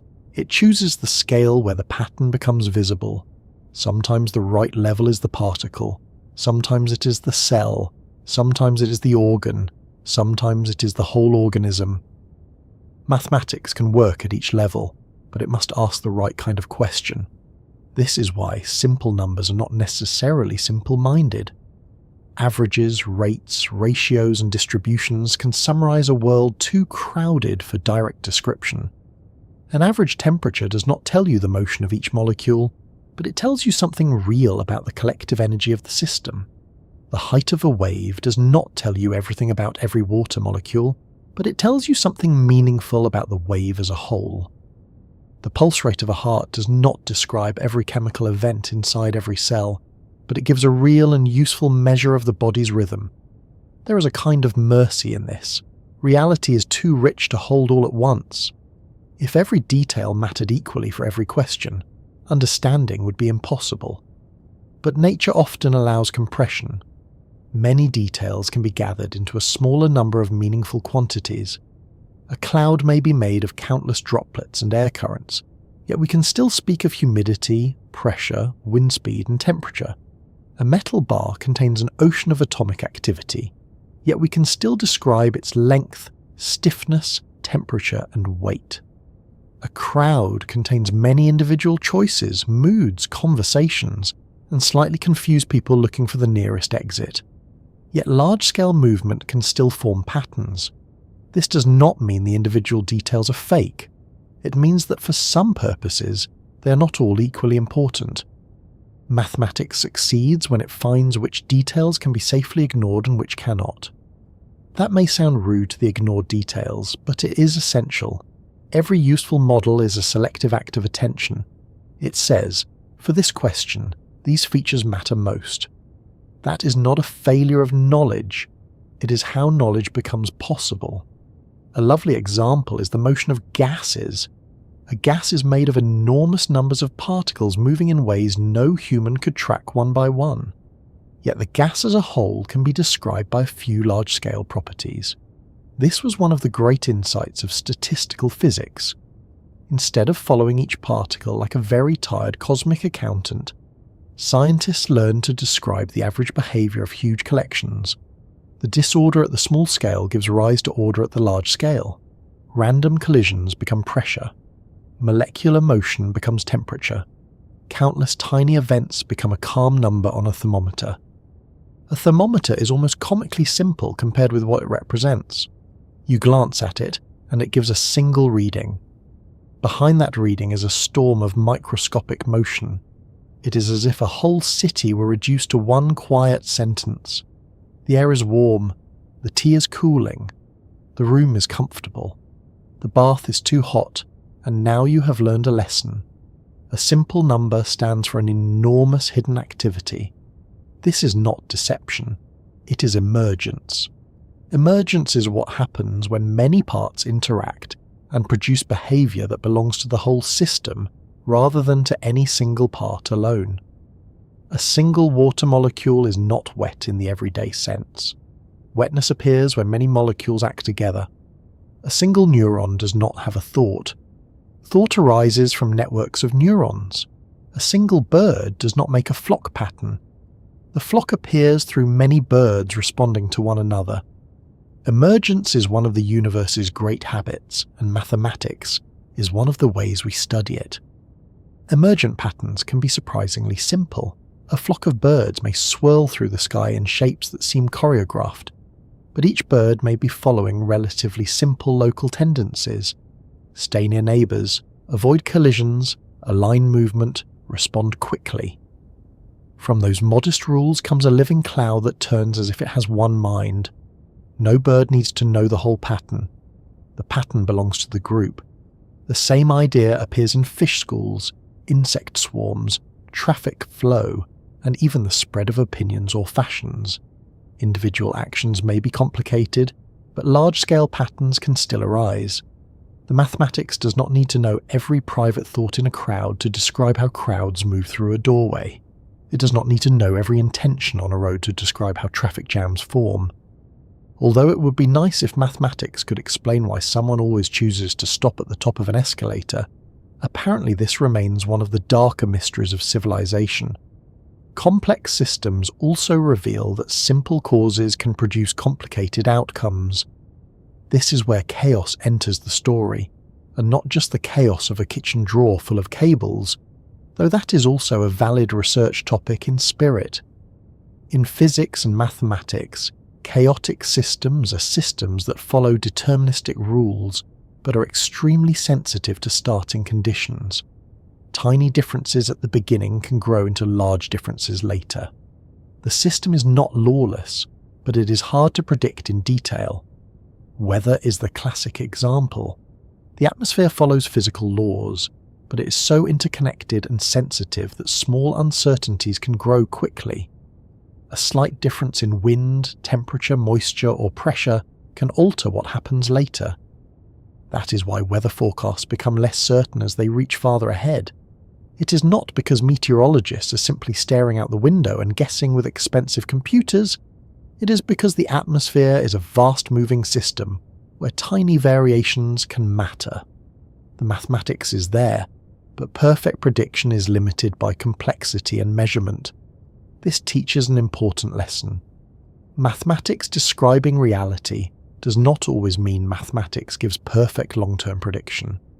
Sometimes it tells us why perfect prediction is difficult. That may sound less glamorous, but it is deeply valuable. A theory that explains the limits of prediction is still a powerful theory. It helps us understand not only what we can know, but what kind of uncertainty belongs to the system itself. Chaos is especially interesting because it sits between order and randomness. A chaotic system is not random in the ordinary sense. It follows rules. But its behavior can look unpredictable because small differences grow. This means reality can be mathematical without being easily foreseeable. Nature can obey patterns and still surprise us. This is comforting in a way. It leaves room for weather, life, history, and the deeply unpredictable behavior of cats near expensive objects. So simple numbers can describe complicated systems in different ways. Sometimes they describe averages. Sometimes they describe large-scale patterns. Sometimes they describe probabilities. Sometimes they describe limits. Sometimes they describe the shape of uncertainty itself. Mathematics is not only a tool for perfect clocks and clean orbits, it is also a tool for messy, tangled, restless systems. Probability is one of the great bridges into this messy world. At first, probability can feel like an admission of defeat. If we cannot know exactly what will happen, we speak in chances. But probability is not mere ignorance. It has its own order. Random events, when repeated many times, often produce stable patterns. A single coin toss is uncertain. Many tosses reveal irregularity. A single atom may decay at an unpredictable moment. A large collection of atoms can decay according to a reliable pattern. One person's decision may be hard to predict, but large populations can show trends. This is another quiet miracle. Uncertainty at the small scale does not prevent order at the large scale. In fact, large numbers can make patterns stronger. The unpredictable individual events smooth into reliable collective behavior. This is why insurance, public health, quantum physics, genetics, and many other fields can use mathematics even when individual outcomes cannot be known with certainty. Probability turns ignorance into structure, not total knowledge, but disciplined uncertainty. Disciplined uncertainty is one of science's underrated achievements. It is easy to admire a prediction that lands exactly on target. It is harder, but just as important, to admire a statement that honestly says how uncertain it is. The world is full of variation, noise, and incomplete information. Mathematics helps us handle that without pretending we know more than we do. It can say, this outcome is likely, that one is rare, this range is expected, this result would be surprising. That is a different kind of precision, but still precision. This matters greatly in living systems. Biology is full of complexity. A body is not a falling stone. It is a coordinated storm of chemistry, structure, feedback, adaptation, and repair. Every heartbeat depends on electrical signals, muscle cells, blood flow, hormones, nerves, and countless molecular processes. Yet doctors can measure pulse, blood pressure, temperature, oxygen levels, and many other quantities that summarize real states of the body. These numbers are simple compared with the body itself, but they matter because the body has organized patterns. A living system is not just a heap of parts. It is regulated. It maintains internal conditions. It responds to change. It uses feedback. Feedback is another key idea in complex systems. A system senses something about its own state and adjusts its behavior. A thermostat is the simple household example. The room gets too cold, heat turns on. The room warms, heat turns off. The system loops back on itself. Bodies do this constantly, with temperature, blood sugar, breathing, sleep, and many other processes. Feedback can stabilize a system, but it can also create oscillations, cycles, and sometimes instability. Mathematics can describe feedback because feedback has structure. Something changes, the system responds, the response changes the next state. This kind of loop appears everywhere. Predator and prey populations rise and fall. Markets react to expectations. Climate systems respond to warming and cooling influences. Neurons excite or inhibit other neurons. Microphones placed too close to speakers produce that terrible screech that makes everyone in the room briefly reconsider modern technology. Different systems, similar patterns. This is one reason simple mathematics can travel between fields. The physical materials may be completely different, but the relationships can resemble one another. A feedback loop in an ecosystem is not made of the same stuff as a feedback loop in an electrical circuit, but both involve outputs affecting future inputs. A wave in water is not the same substance as a sound wave in air, or a light wave in a field, but wave behavior shares patterns. Growth of bacteria, spread of rumours, and adoption of new technologies may differ in detail, but they can show related forms of increase, limitation, and saturation.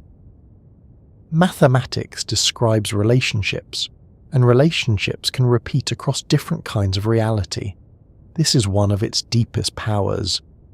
It does not care whether the things related are apples, planets, molecules, people, or electrical signals, as long as the pattern of relation is similar. That is why a mathematical idea developed in one field can unexpectedly become useful in another. Reality wears different costumes, but sometimes the choreography is the same. Of course, we must be careful. Not every resemblance is deep. Humans are very good at seeing patterns, sometimes too good. We see faces in clouds, messages in coincidences, and occasionally profound meaning in the arrangement of crumbs on a plate.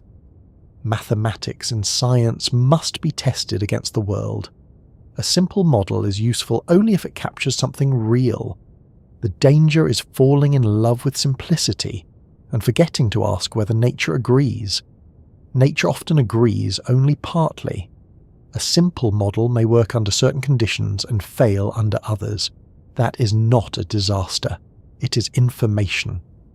It tells us where the model applies and where more detail is needed. For example, treating air as a smooth fluid works beautifully for many questions, but at very small scales or extreme conditions, the molecular nature of air matters. Treating Earth as a sphere works for many purposes, but not if you are mapping a local landscape in fine detail. Treating people as identical agents may help study crowd flow, but not if you need to understand personal choices, emotions, or culture. The art is knowing when simplicity is honest. A simple number can be powerful when it summarizes a real pattern. It becomes misleading when it hides important differences. Science is always balancing clarity and detail. Too much detail, and the mind cannot see the forest. Too much simplicity, and the forest becomes a green blob with no trees. Good mathematics finds a balance where the pattern becomes visible without pretending the rest of reality has vanished. This balance is part of why models are so important. A model is not the whole world. It is a carefully chosen representation. It may be a set of ideas, a diagram, a computer simulation, or a mathematical structure. We judge it not by whether it includes everything, because no useful model does, but by whether it helps answer the question. A map that shows every pebble would be useless for a road trip. A map that shows only the continent would be useless for finding a bakery. The right map depends on where you're trying to go, and perhaps how urgently you require a croissant. In physics, simple models often reveal the backbone of a problem. Imagine studying the swing of a pendulum. A real pendulum has air resistance, a string with mass, a pivot with friction, and a bob that is not a perfect point. But the simplest pendulum model captures the main rhythm. Once that rhythm is understood, refinements can be added. This is not cheating, it is how understanding grows. Begin with the clean structure, then invite the mess back in carefully. In complicated systems, computers now help us follow patterns that would be too difficult by hand. Weather simulations, climate models, galaxy formation models, biological networks, fluid flows, and many other systems are studied through computation. But even these enormous simulations depend on mathematical simplification. A computer cannot contain the entire universe in perfect detail. It must represent the system in pieces, approximate interactions, and choose which scales matter. Even our most powerful tools still rely on the old mathematical habit of finding structure within complexity. And sometimes, complexity produces patterns so beautiful that they look almost designed. Spiral galaxies, branching rivers, lightning paths, frost on glass, blood vessels, tree limbs and coastlines all show forms that repeat or echo across scales. Not perfectly, not mechanically, but with a family resemblance. Such patterns often emerge from simple growth rules, flows, tensions, or energy paths repeated again and again. The result can be intricate beyond easy description, yet still mathematical. This is important for our larger question because it shows that mathematics does not only fit reality where reality is simple, it also fits where reality is layered. The universe seems to have patterns at many scales. At the scale of planets, motion can be elegant. At the scale of gases, averages can be reliable. At the scale of living things, feedback and networks can be studied. At the scale of weather, chaos and probability guide understanding. At the scale of populations, trends emerge from individual variation. Everywhere, the mind finds that not all complexity is formless. Maybe that is the key. Mathematics describes complicated things because complication is not the same as disorder. A tangled ball of yarn is complicated, but it is still one long thread obeying physical constraints, though finding the end may require patience and possibly a snack. A forest is complicated, but trees compete for light, roots seek water, seeds spread, and ecosystems cycle matter and energy. A city is complicated, but roads guide movement, schedules create rhythms, and human needs repeat. Complexity often has architecture. When mathematics succeeds, it finds that architecture. It does not need every brick at once. It needs the load-bearing patterns. It asks what remains stable when details vary. That is a beautiful question. What stays the same underneath change? What repeats underneath noise? What can be measured, compared, and trusted? In a wild world, mathematics looks for the quiet invariants, the features that hold still enough for thought to rest on them. And perhaps that is why simple numbers can feel so profound. A temperature reading, a pressure, a frequency, a rate, a probability, a curve, an average, a threshold. These are small handles attached to vast processes. They let us grasp systems too large, too fast, too tiny, too tangled, or too numerous to hold directly. They do not give us everything, but they give us enough to begin. The more we study nature, the more we see that simplicity and complexity are not enemies. They are partners. Simple rules can generate rich behavior. Complicated systems can produce simple patterns. Predictable order can emerge from random motion. Uncertainty can become measurable. Wildness can have structure. The universe is not a neat clock, but it is not a meaningless fog either. It is more like a deep forest with paths hidden inside it. Mathematics does not remove the forest. It helps us notice where the paths might be. So after falling apples and moving planets, the story widens. Mathematics is not only the language of clean motion under clear skies. It is also a language for crowds and clouds, for heat and life, for chance and change. It can describe the calm average hiding inside microscopic chaos, the sudden sensitivity of weather, the collective turn of a flock, the pulse of a heart, and the slow patterns of a planet's climate. Each success makes the mystery larger, not smaller. Because the more places mathematics works, the harder it becomes to believe it is only a convenient trick. And this brings us toward the question that has troubled and delighted scientists for generations. Why should mathematics be so effective, not just a little useful, not merely practical, but sometimes astonishingly accurate, unexpectedly portable, and strangely ahead of experience? Why should a language of symbols, patterns, and relations fit the physical world so well that it can move from stones to stars, from gases to galaxies, from simple models to hidden realities waiting to be found? By now we have followed mathematics from the simplest act of counting into the shapes of geometry, from falling objects to orbiting planets, and from clean motions into the wild behavior of gases, weather, crowds, and living systems. At every step, the same strange theme keeps returning. Mathematics does not merely help us organize what we already see, it often reaches ahead. It often travels from one part of reality to another. It often begins as a quiet idea in the mind, and later turns out to fit the physical world with a precision that feels almost suspicious. This is the puzzle sometimes called the unreasonable effectiveness of mathematics. It is a phrase that sounds as if mathematics has been doing something useful but slightly inappropriate, like arriving early to a meeting and solving everyone's problems before they sit down. The idea is simple to state and very hard to explain. Why should a language built from numbers, shapes, patterns, and logical relationships be so astonishingly good at describing the universe? Not just good enough for counting sheep, measuring fields, or building walls, good enough to describe light, gravity, atoms, planets, electricity, heat, probability, space, time, and things no human sense can directly touch. It would be less strange if mathematics only worked in the places where we deliberately shaped it to work. If people invented counting to count objects, and counting only helped with objects, that would be useful but not mysterious. If geometry grew from measuring land, and geometry only helped divide land, that would make sense.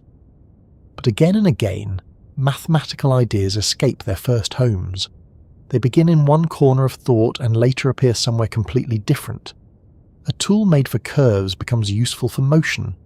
A pattern studied for pure curiosity becomes essential to physics.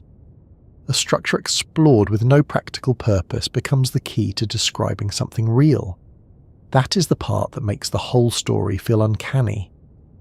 Mathematics is not only effective, it is often effective in advance.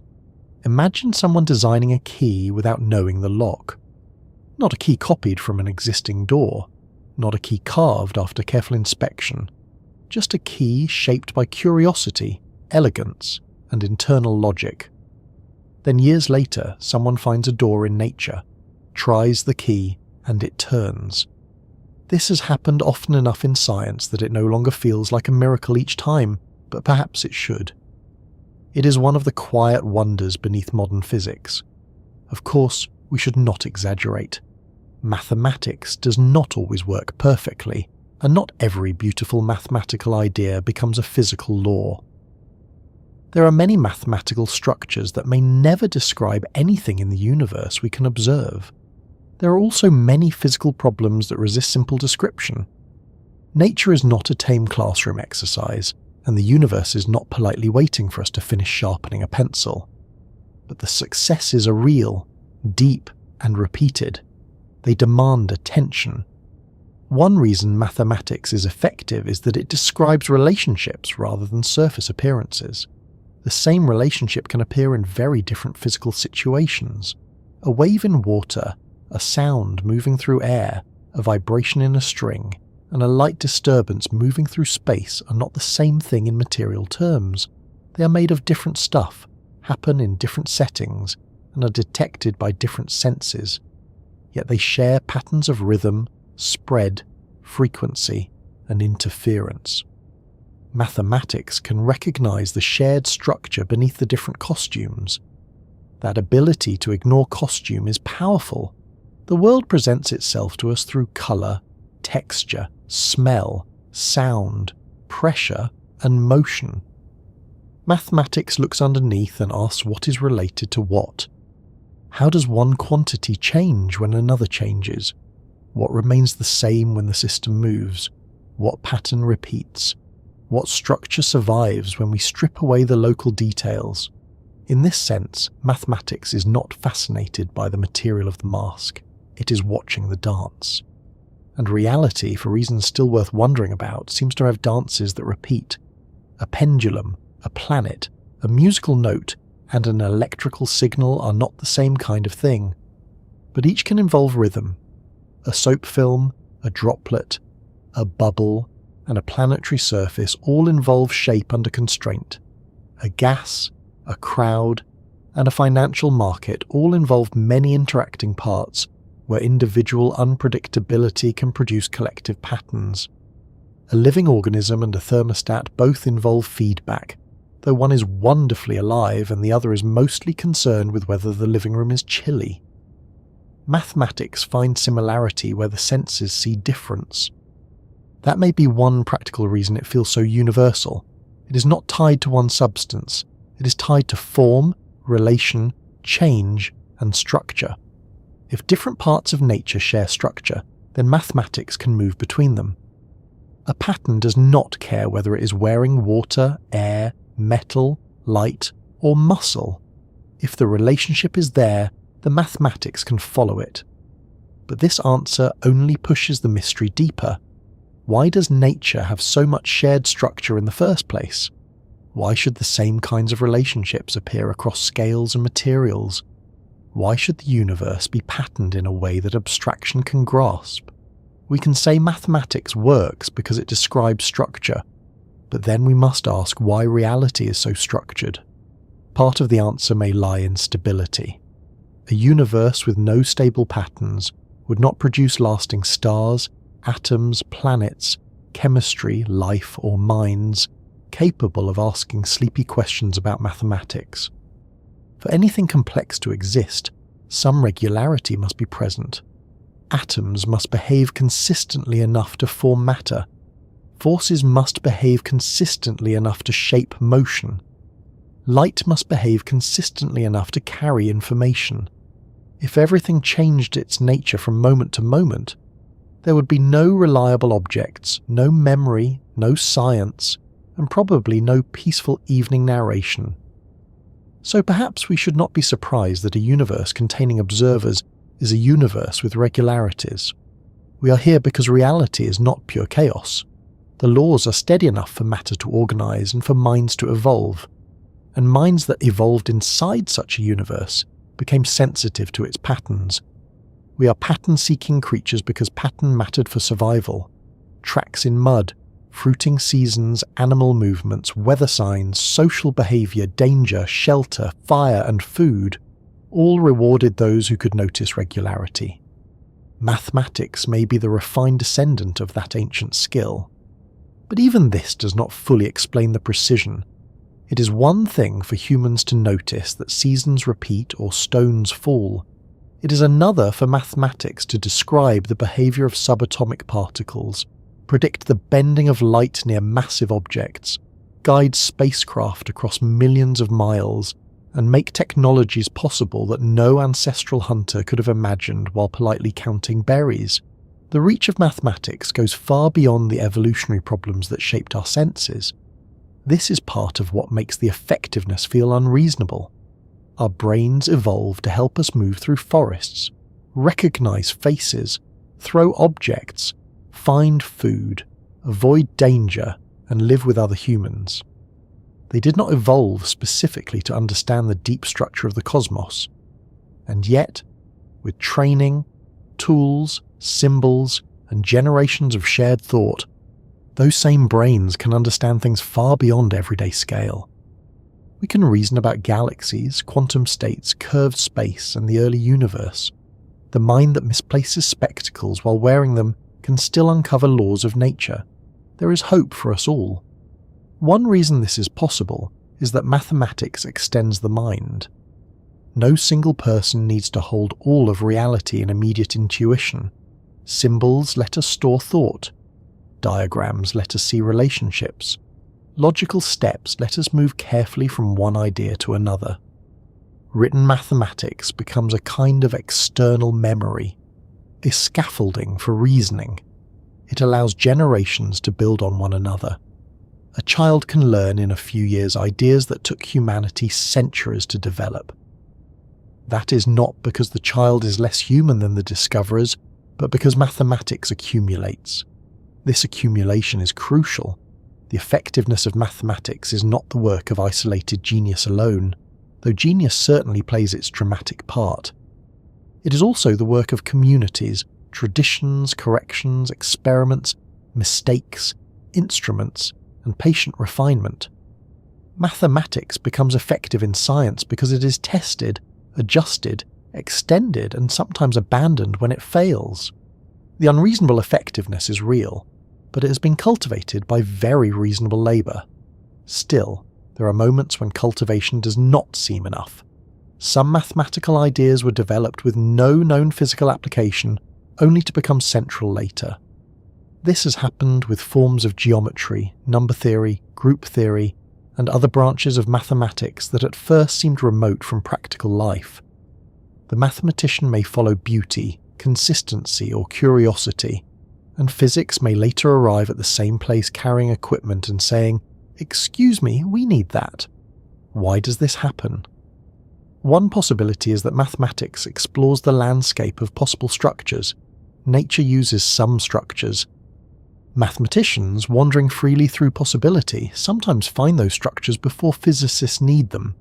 In that sense, mathematics is like surveying a vast country of logical forms. Physics later discovers which regions the universe actually inhabits.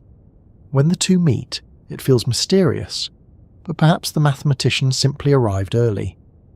This is a helpful image, though it still leaves us wondering why the universe inhabits such elegant regions. Physics often seems to favour mathematical structures that are not only useful, but beautiful in a precise, restrained way. Symmetry, simplicity, consistency, conservation, smoothness, and balance appear again and again. Scientists sometimes use beauty as a guide, cautiously, because beauty can mislead. A beautiful theory can be wrong, just as a beautifully wrapped gift can turn out to be socks. But beauty has also led physicists in fruitful directions. The universe often rewards certain kinds of mathematical elegance. That is a dangerous sentence if taken too far. Nature is not required to satisfy human taste. There is plenty of mess, broken symmetry, turbulence, randomness, decay, and awkward detail. But beneath the mess, many deep laws have a compressed elegance. They say a great deal with very little.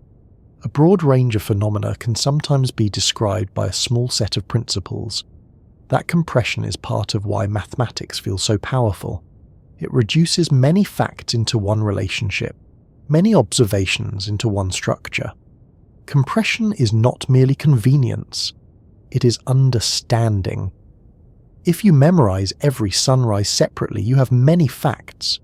If you understand the rotation of Earth, you have a pattern that explains them. If you list every falling object, you have a catalogue. If you understand gravity and motion, you have a principle. Mathematics lets us move from a heap of events to a structure that generates them. It is the difference between knowing many sentences and understanding the grammar. And perhaps reality has grammar. That is one of the softest ways to say it. Not grammar in the human language sense, with nouns and verbs and the occasional comma placed in the wrong location, but grammar as deep organisation, rules for how things can combine, change, remain stable, transform and influence one another. Mathematics is effective because it is our best tool for learning that grammar. It does not translate the universe into poetry or command or myth. It translates it into relation. There is also the role of measurement. Mathematics becomes physically meaningful when symbols are tied to things that can be measured. A mathematical structure alone can be internally perfect, but physics asks whether it touches the world. Measurement anchors abstraction. It says this symbol corresponds to a length, this one to time, this one to mass, this one to charge, this one to probability, this one to curvature, this one to energy. Once the bridge is built, mathematics can carry meaning across it. The bridge must be built carefully. Poor measurement can make beautiful mathematics useless. Good measurement can reveal patterns no eye could see unaided. Instruments have expanded the reach of mathematics enormously. Telescopes, microscopes, clocks, detectors, satellites, and computers let us measure aspects of reality beyond ordinary perception. The more carefully we measure, the more deeply mathematics can connect with the world. It is as if reality is playing a quiet piece of music, and better instruments allow us to hear more notes. But there is a subtle feedback here. Mathematics also tells us what to measure. A theory suggests which quantities matter. It points attention. It says do not only look at where the object is, look at how its motion changes. Do not only look at brightness, look at the pattern of its spectrum. Do not only look at the average, look at the distribution. Do not only look at the visible object, look for the missing influence. In this way, mathematics does not passively wait for data. It shapes the questions asked of nature. This can make science feel almost like a conversation. Observation speaks. Mathematics responds. Mathematics makes a prediction. Observation answers. The answer may be yes, no, or that complicated middle response nature seems especially fond of, not quite, try again. Over time, the conversation becomes more precise. The words improve. The questions sharpen. The silence between them becomes meaningful. The effectiveness of mathematics is therefore partly a product of this dialogue. We do not choose mathematical descriptions at random. We select those that survive contact with the world. Failed models fade, successful ones remain, and later generations inherit the survivors. This creates an important selection effect. Mathematics looks uncannily effective partly because physics remembers the mathematics that worked. The rest is often left in notebooks, archives, and the occasional confused margin. But that explanation cannot dissolve the wonder entirely. Selection helps explain why our current theories are successful, but not why the world is describable by successful theories in the first place. We still face the deeper fact that reality is patterned, stable, and structured enough for the selection to happen. Nature gives us something to select. There is another possible reason mathematics works so well. Mathematics may not be something separate from reality. It may be one of the ways reality is structured. This is the view that mathematical patterns are not merely human inventions, but discoveries of relationships that exist independently of us. When we find a mathematical law in nature, we are not imposing order onto chaos. We are uncovering a form of order already there. In this view, mathematics is effective because the universe is mathematical at its roots. Many people find this view compelling. It explains why mathematical truths feel independent of personal opinion. It explains why different cultures can discover related mathematical ideas. It explains why a theorem proved in one century can be used in another. It gives mathematics a sense of timelessness. The patterns were there before humans, and we are simply late arrivals learning to read them, perhaps with candles, chalk, and an admirable amount of confusion. Others are more cautious. They argue that mathematics is a human language, invented to organize experience. It works because we adapt it to the world, refine it, and choose the parts that fit. In this view, mathematics is effective not because the universe is made of numbers, but because numbers are flexible tools shaped by minds inside the universe. We should not mistake the success of a map for proof that the landscape is made of paper. Both views have strength. Mathematics feels invented because humans create symbols, definitions, methods, and notations. It feels discovered because once those definitions are in place, the consequences seem to stand beyond our wishes. You may invent the rules of a game, but once the rules exist, you discover what moves are possible. Mathematics may be like that. Human-made entrances into a landscape that then surprises us. And when that landscape matches physical reality, the surprise deepens. Perhaps the universe has structure, and minds create mathematics as a way of reaching toward that structure. The invention and the discovery are intertwined. We invent the language, but discover what it can say. We invent the tools, but discover what they can reveal. We draw the map, but the mountains decide where they stand. This middle view may be the most comfortable place to rest for a moment. Mathematics is neither a simple human fantasy nor a finished cosmic message handed to us complete. It is a living bridge between mind and world, built by humans, tested by nature, strengthened by logic, and extended by imagination. Its effectiveness is unreasonable only if we expected mind and world to be completely separate. But we are part of the world. Our brains are made of matter. Our thoughts arise in a universe governed by the very patterns we study.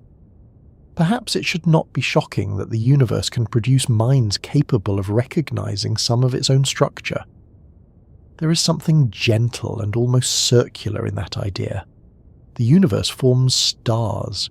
Stars make heavier elements. Those elements become planets, oceans, rocks, cells, nervous systems, and eventually a creature staring at a page wondering why mathematics works. Reality becomes aware of pattern through us. When we write mathematics, perhaps the universe is not being described from the outside. Perhaps it is describing itself from within, using hands, eyes, language, and the occasional late-night cup of tea. Of course, that sounds grand, and grand thoughts are best handled carefully, especially near bedtime. We should not pretend we have solved the mystery. The unreasonable effectiveness of mathematics remains unreasonable, because no answer completely removes the astonishment. We can explain pieces of it. Structure, abstraction, measurement, selection, symmetry, stability, emergence, evolution, and the shared patterns beneath different phenomena all help. But after every explanation, the fact remains that mathematics reaches farther than seems fair. It reaches into the unseen. It predicts particles before detectors confirm them. It describes black holes before telescopes reveal their shadows. It guides spacecraft to worlds no human has visited. It turns electricity into circuits, magnetism into motors, waves into communication, and probability into the strange machinery of quantum physics. It lets us build technologies that depend on realities our senses never evolved to perceive. That is not ordinary usefulness.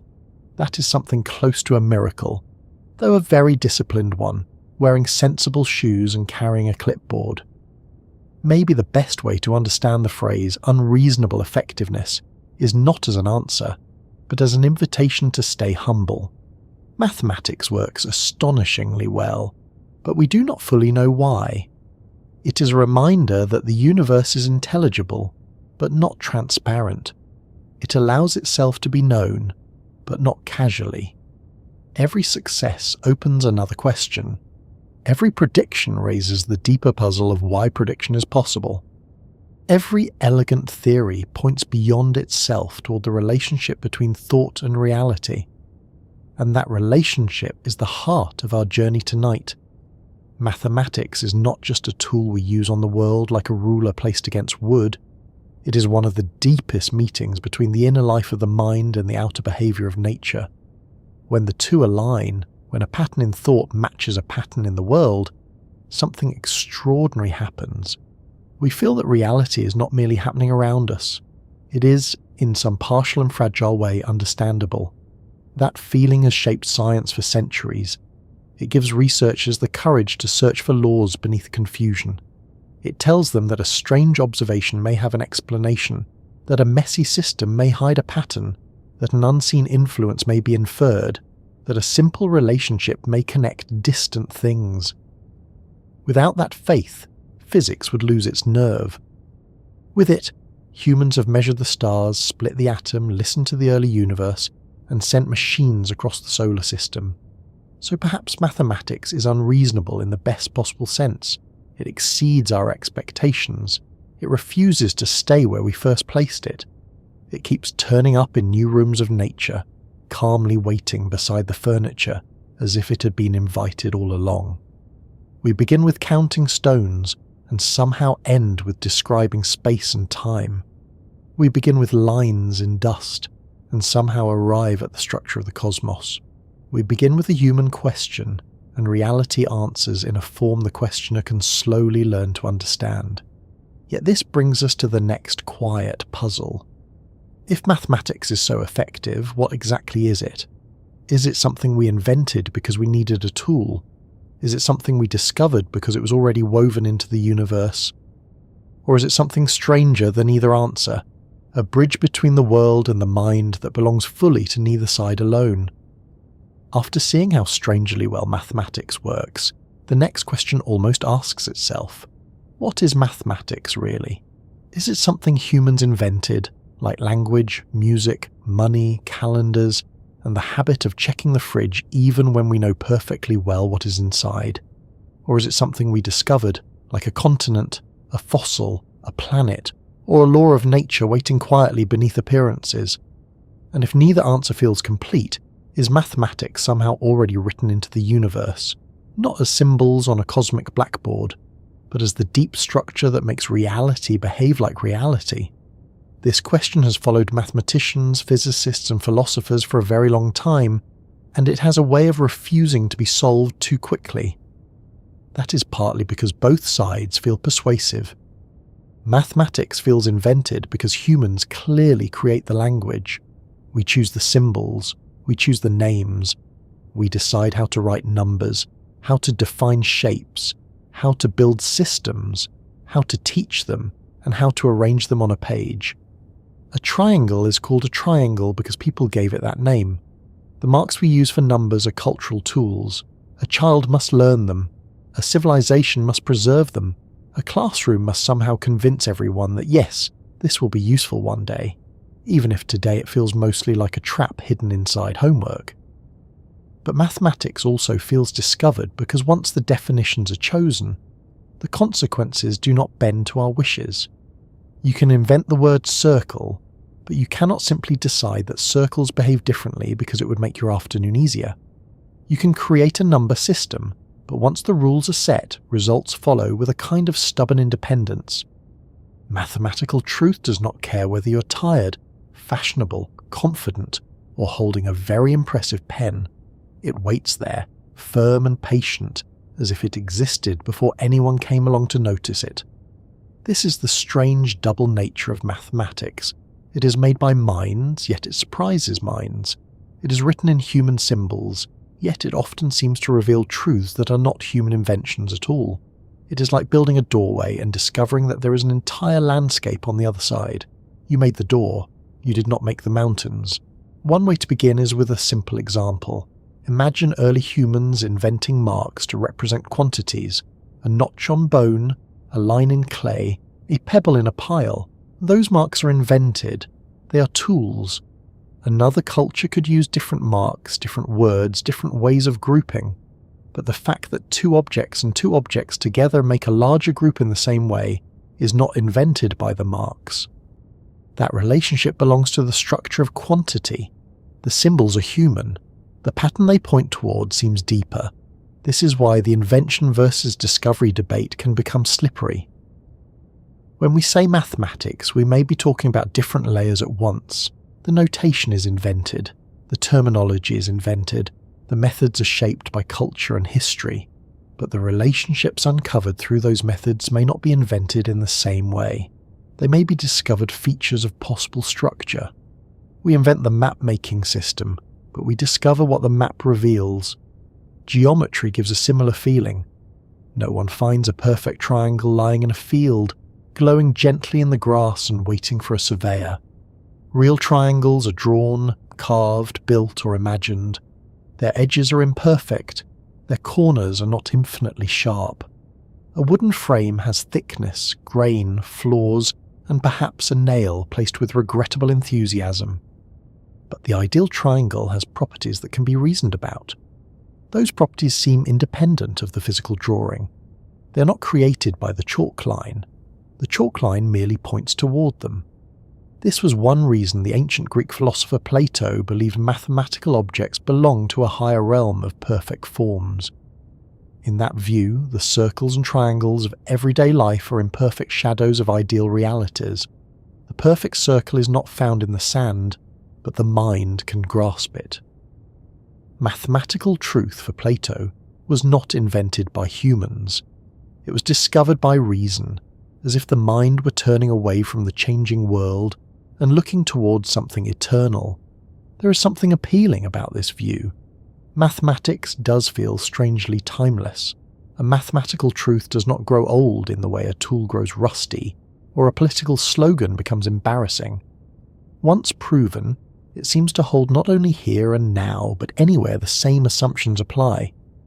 A person thousands of years ago and a person thousands of years from now could meet in the same truth, even if they spoke different languages and had very different opinions about sandals. But the Platonic view also raises difficult questions. Where exactly is this realm of mathematical objects?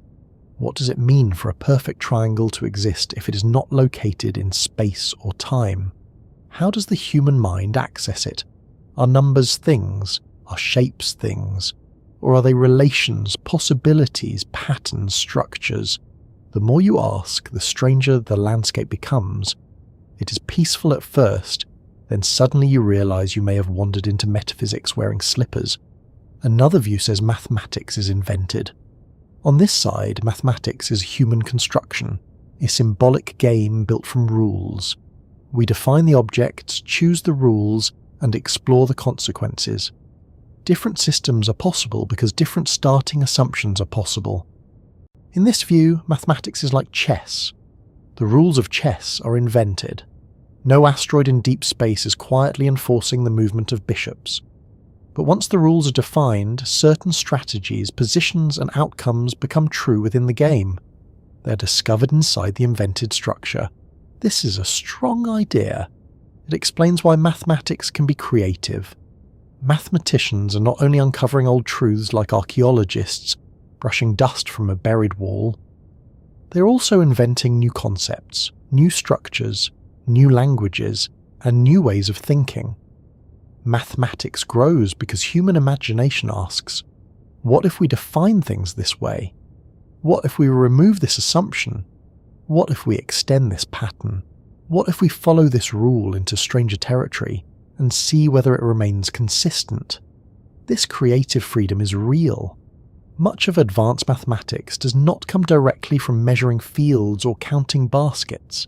It comes from exploring possible structures. Mathematicians ask questions that may have no immediate physical use.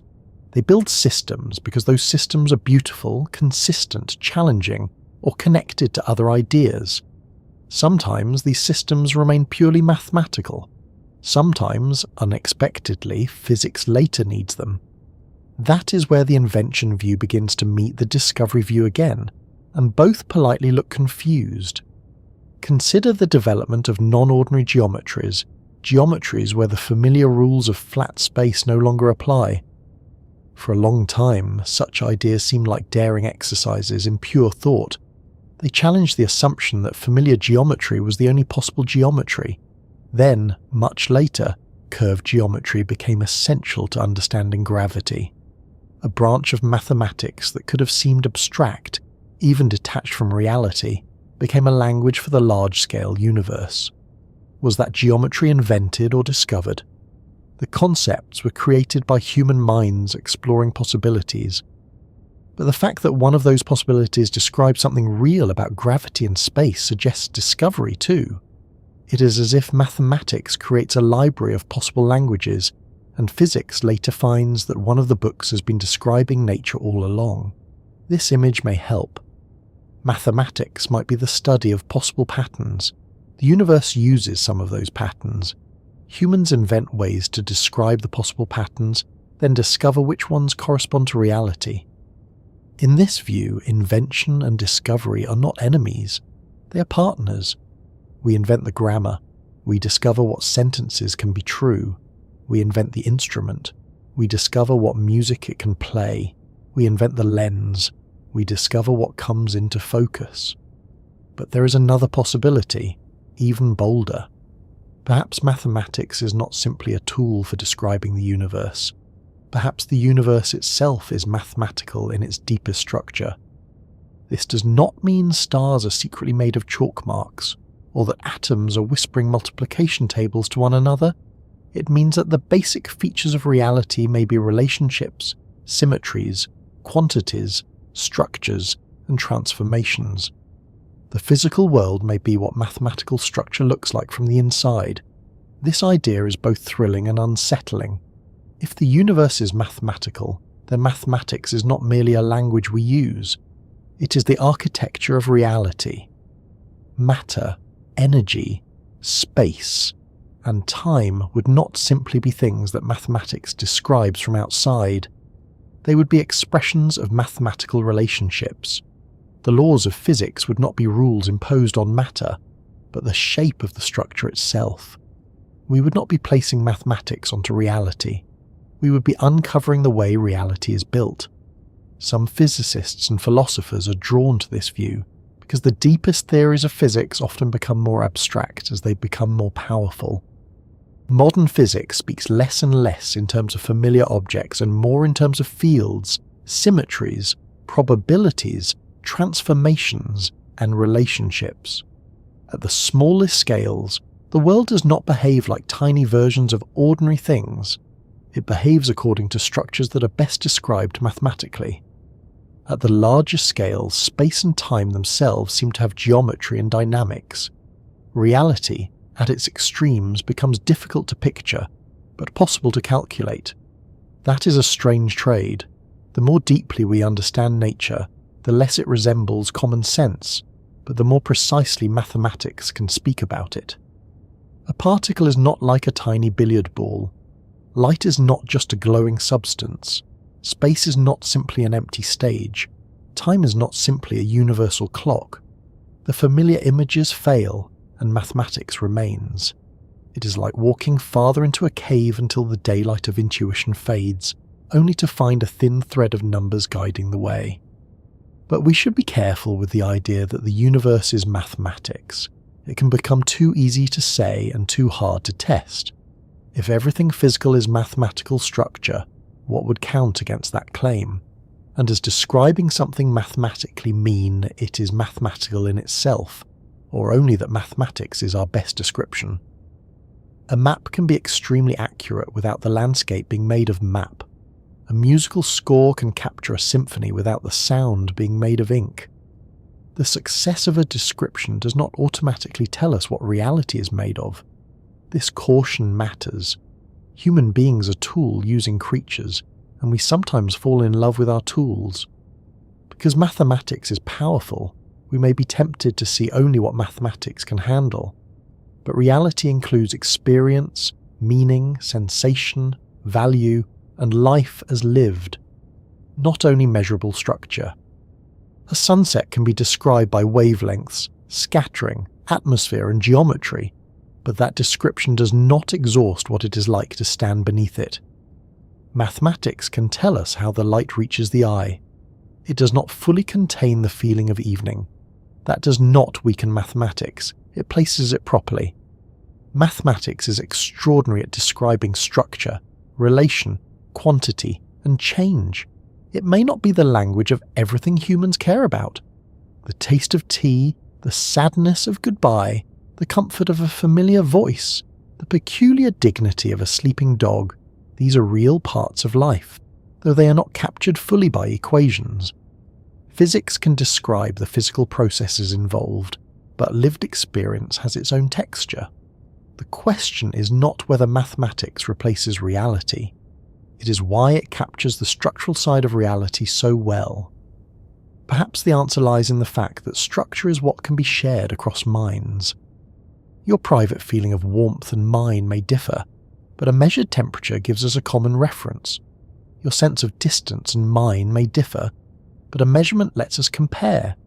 Mathematics strips away some of the personal texture so that a public pattern can appear. It is the language of what remains stable enough to be tested by anyone. That public quality gives mathematics its scientific strength.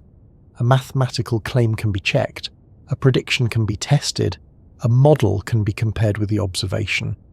People can disagree, argue, recalculate, repeat, and refine. This does not make science perfect, because people are still involved and people can be wonderfully complicated. But it gives knowledge a way to correct itself.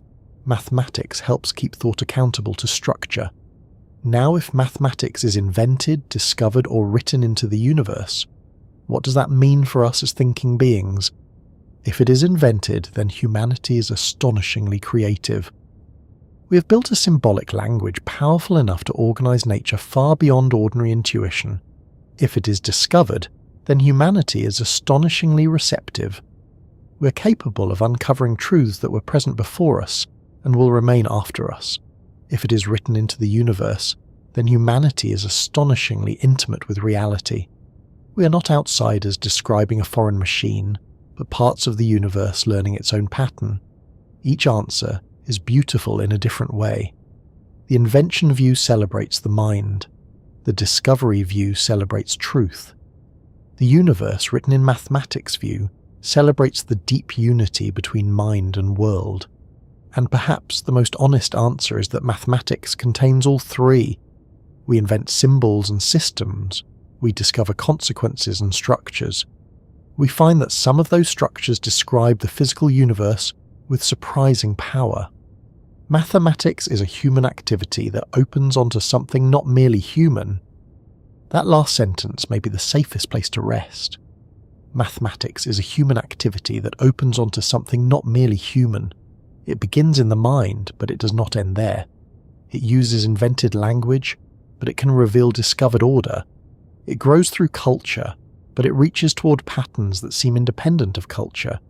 It is shaped by us, but it also shapes us, training attention, sharpening thought, and teaching us that reality may be deeper, stranger, and more coherent than it first appears. This is why mathematics can feel so different from ordinary language. Ordinary words are flexible, emotional, historical, and often a little slippery. The word light can mean brightness, not heavy, gentle, understanding, or the thing you forgot to turn off downstairs. Mathematics tries to remove that slipperiness. Its terms are defined tightly. Its steps are checked. Its conclusions must follow. It is language under discipline. That discipline allows it to travel into places where ordinary language becomes vague.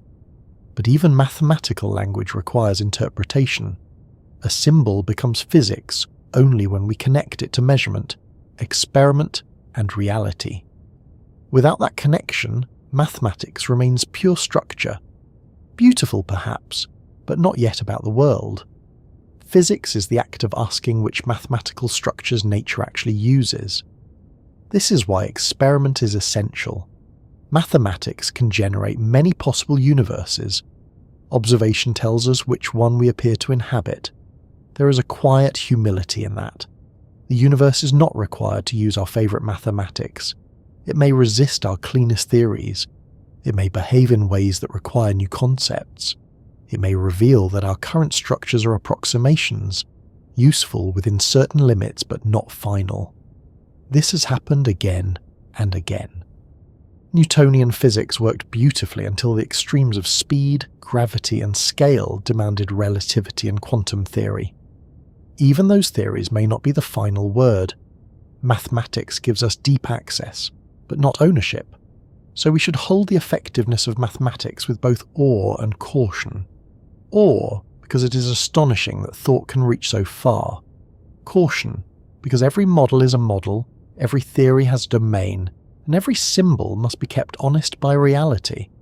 The map is not the land, but a good map can take you across mountains. The score is not the music, but it can guide an orchestra. Mathematics is not the universe itself in any simple sense, but it can reveal the order by which the universe moves. And when it does, the feeling is unlike almost anything else. A confusing set of observations suddenly becomes clear. A messy pattern falls into place. A prediction emerges. Something unseen becomes necessary. The mind experiences a click, a fitting together, as if two parts of reality that seemed separate were actually joined beneath the surface. That feeling has driven much of science. It is one of the reasons people spend lifetimes following difficult ideas through difficult terrain. Maybe this is why the question never becomes dull. Is mathematics invented, discovered, or written into the universe? Each possibility changes the meaning of science. If invented, science is the story of human creativity building tools for reality. If discovered, science is the story of human reason uncovering hidden truths. If written into the universe, science is the story of reality becoming transparent to itself through conscious minds. None of these is small. None is fully satisfying alone. Together they form a mystery large enough to keep even a sleepy physicist awake for a few more minutes. For tonight, we do not need to force the answer closed. It may be enough to notice that mathematics stands at a doorway. On one side is the inner world of thought, where definitions, symbols, and imagination live. On the other side is the outer world of matter, motion, energy, and space. Mathematics somehow lets traffic pass between them, sometimes slowly, sometimes with difficulty, sometimes with astonishing precision. A concept born in the mind becomes a tool for reading the cosmos. A pattern found in nature becomes a new branch of thought. The bridge grows from both shores at once, and as we step across that bridge, we find one of the most remarkable signs that mathematics is more than bookkeeping, more than measurement, more than tidy description. Sometimes it predicts things before anyone has seen them. Sometimes the symbols point into darkness and say, there should be something there. And then, after years of searching, after better instruments, after patient doubt and careful testing, reality answers from the dark. Sometimes mathematics is useful because it explains what we have already seen.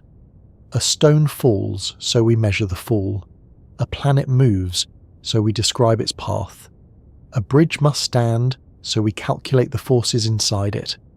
In those cases, mathematics feels like a very careful observer, following nature with a notebook, trying not to spill ink on the evidence. But the strangest moments in science happen when mathematics does something bolder. It looks into a place where no one has yet looked, points into the dark, and quietly suggests that something must be there. That is when mathematics stops feeling like a description and begins to feel like a lantern. Of course, the lantern does not always shine perfectly. Mathematics can lead us toward false trails, overconfident models, and ideas that look beautiful but fail when nature is asked for confirmation.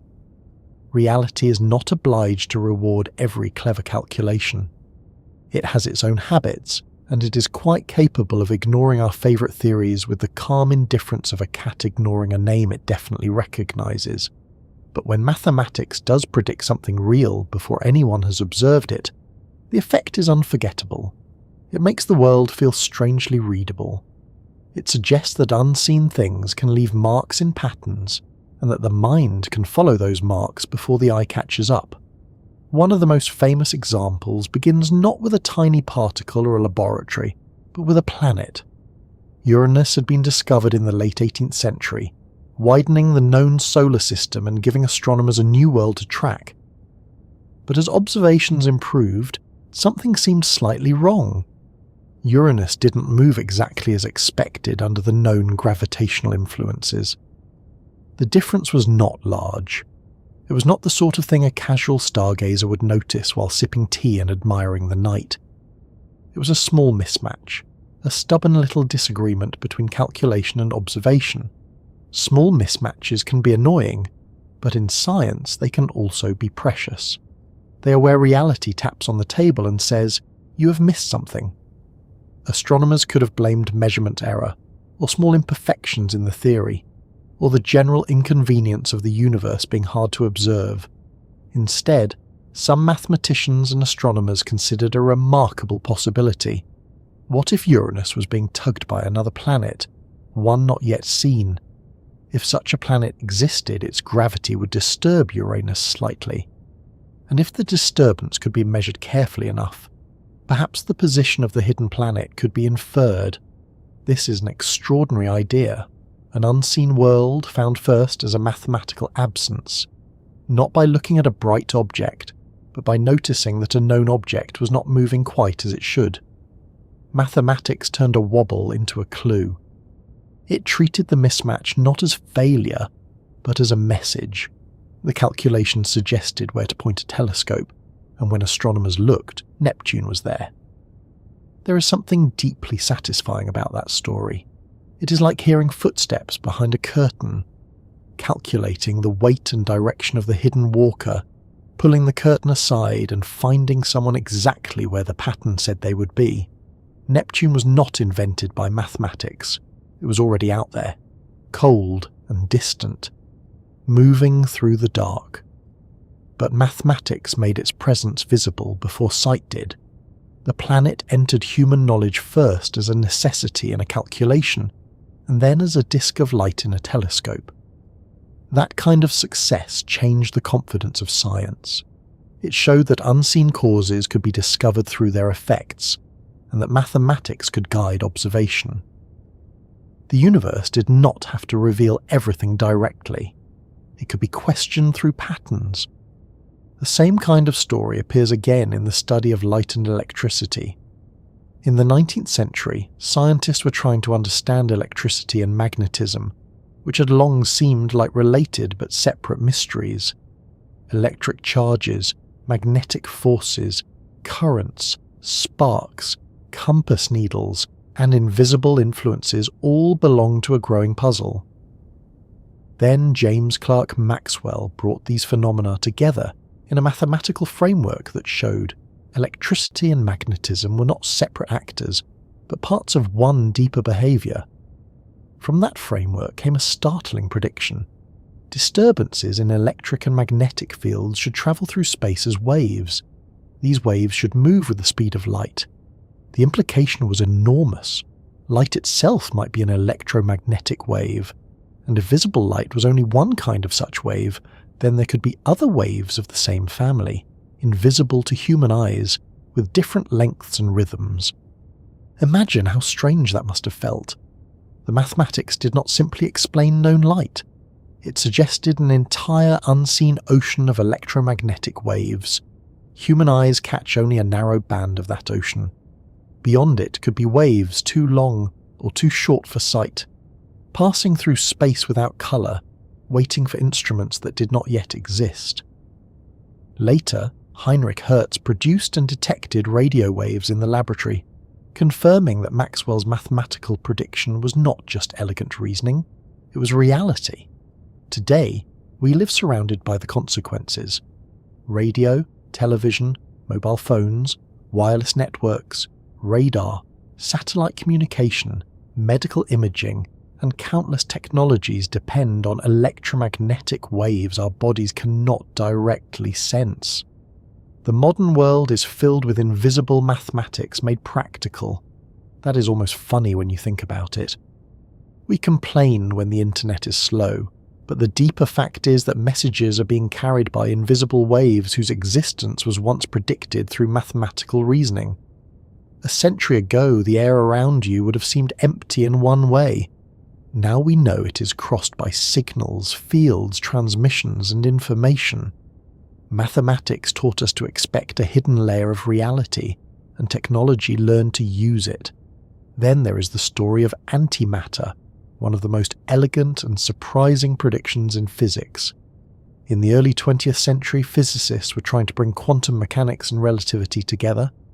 The electron, already a strange little object, needed a description that respected both the quantum world and Einstein's ideas about space and time. Paul Dirac developed a mathematical theory that did this with remarkable beauty. But the mathematics contained something unexpected.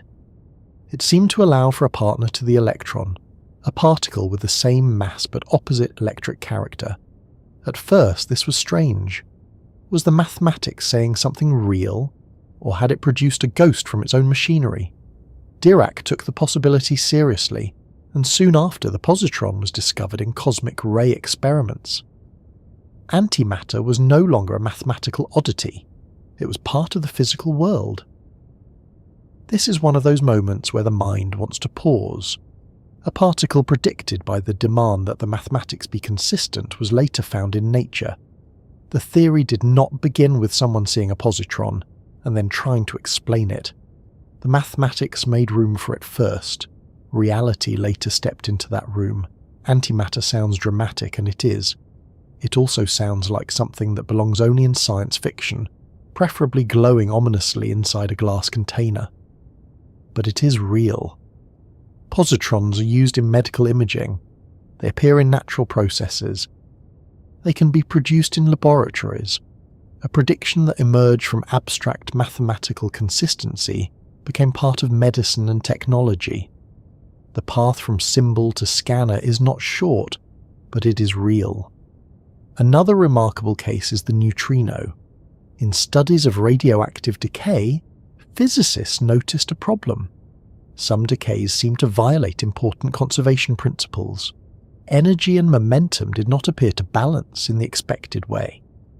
This was deeply troubling because conservation laws are among the most trusted patterns in physics. Wolfgang Pauli proposed a daring solution. Perhaps an unseen particle was carrying away the missing energy and momentum. It would have to be neutral, extremely light, and very difficult to detect. This was not a casual guess. It was a mathematical rescue of a pattern that physicists believed nature should preserve. The missing quantity was treated as evidence of a missing particle. Later, the neutrino was detected. It turned out to be one of the most elusive and abundant particles in the universe, streaming through matter almost as if matter were not there. Trillions of them pass through you constantly, which sounds alarming until one remembers that they are very unlikely to stop and introduce themselves.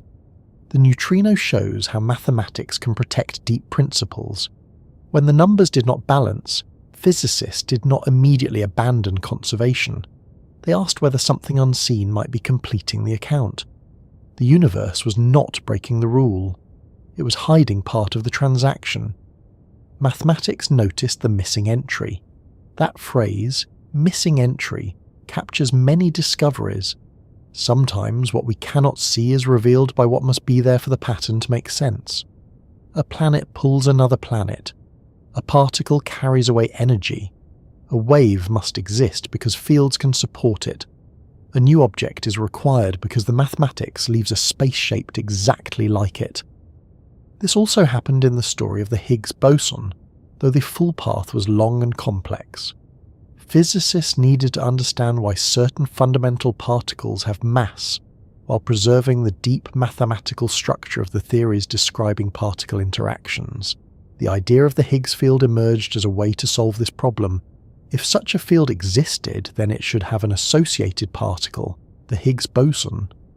For decades, it remained a prediction, a target, a missing piece in a very carefully built structure. Then, in the early 21st century, experiments at the Large Hadron Collider found a particle matching the expected role. The discovery was not sudden in the way finding a coin under a sofa cushion is sudden. It required enormous machines, vast collaborations, careful statistics, and years of work.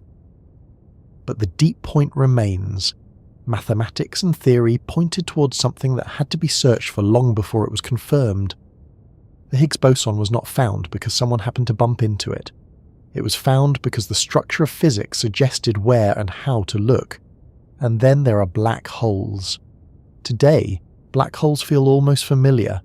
We speak of them in documentaries, textbooks, news articles, and occasionally metaphors about inboxes. But for a long time, they were mathematical consequences before they were accepted as physical objects. The equations of general relativity allowed regions where gravity becomes so intense that not even light can escape. At first, many scientists were unsure whether such things could really exist in nature, or whether they were artifacts of the mathematics. The idea seemed extreme, almost too strange to be real. But over time, observation caught up. Astronomers found evidence of compact objects exerting enormous gravitational influence, matter swirling and heating around invisible centers, stars orbiting dark masses, and eventually gravitational waves from merging black holes. Then the Event Horizon Telescope produced images of the shadow regions around supermassive black holes. What began as an unsettling implication of mathematics became one of the central realities of modern astronomy. Black holes remind us that mathematics can stretch imagination before observation can follow. The mind may resist the conclusion because it feels too strange. But the mathematics says if these principles are right, such objects can exist. Then the universe, with its usual dramatic timing, provides evidence. Gravitational waves offer another beautiful example. Einstein's general relativity suggested that accelerating massive objects could send ripples through space and time itself. These ripples would be extraordinarily faint by the time they reached Earth. For decades, gravitational waves were predicted but not directly detected. The mathematics said the fabric of space-time should tremble. The challenge was building instruments sensitive enough to hear that trembling. Eventually, detectors observed signals from merging black holes, confirming that gravitational waves were real. It was as if humanity had gained a new sense. Before, we saw the universe mostly through light. Now we could listen to space-time itself ringing from distant collisions. Mathematics predicted the music long before our instruments became quiet enough to hear it. There is something wonderfully patient about these discoveries. Mathematical predictions can wait. Neptune waited in the dark. Radio waves waited in the air. The positron waited in cosmic rays. The neutrino slipped through matter for ages before detection. The Higgs boson waited in high-energy collisions. Gravitational waves crossed the universe long before instruments could register them. Nature does not hurry to confirm our ideas. It simply is. We are the ones catching up. And catching up requires more than mathematics.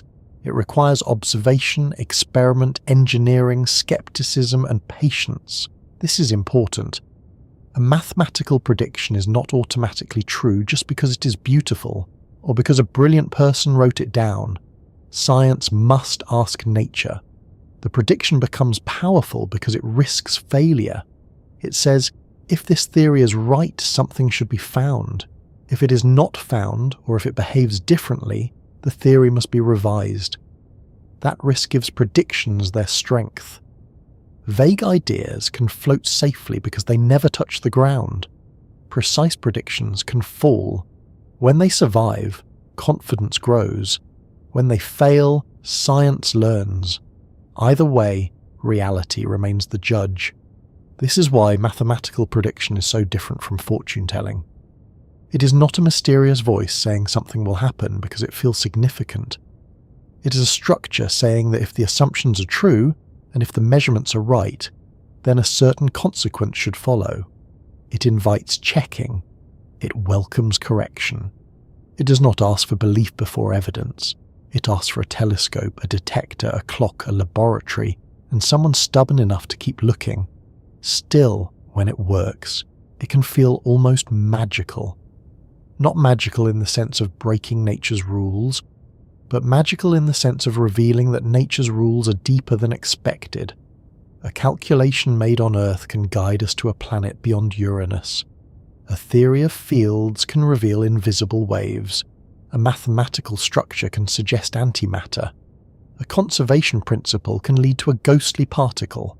A theory of gravity can predict black holes and waves in space-time. Again and again, mathematics points beyond sight.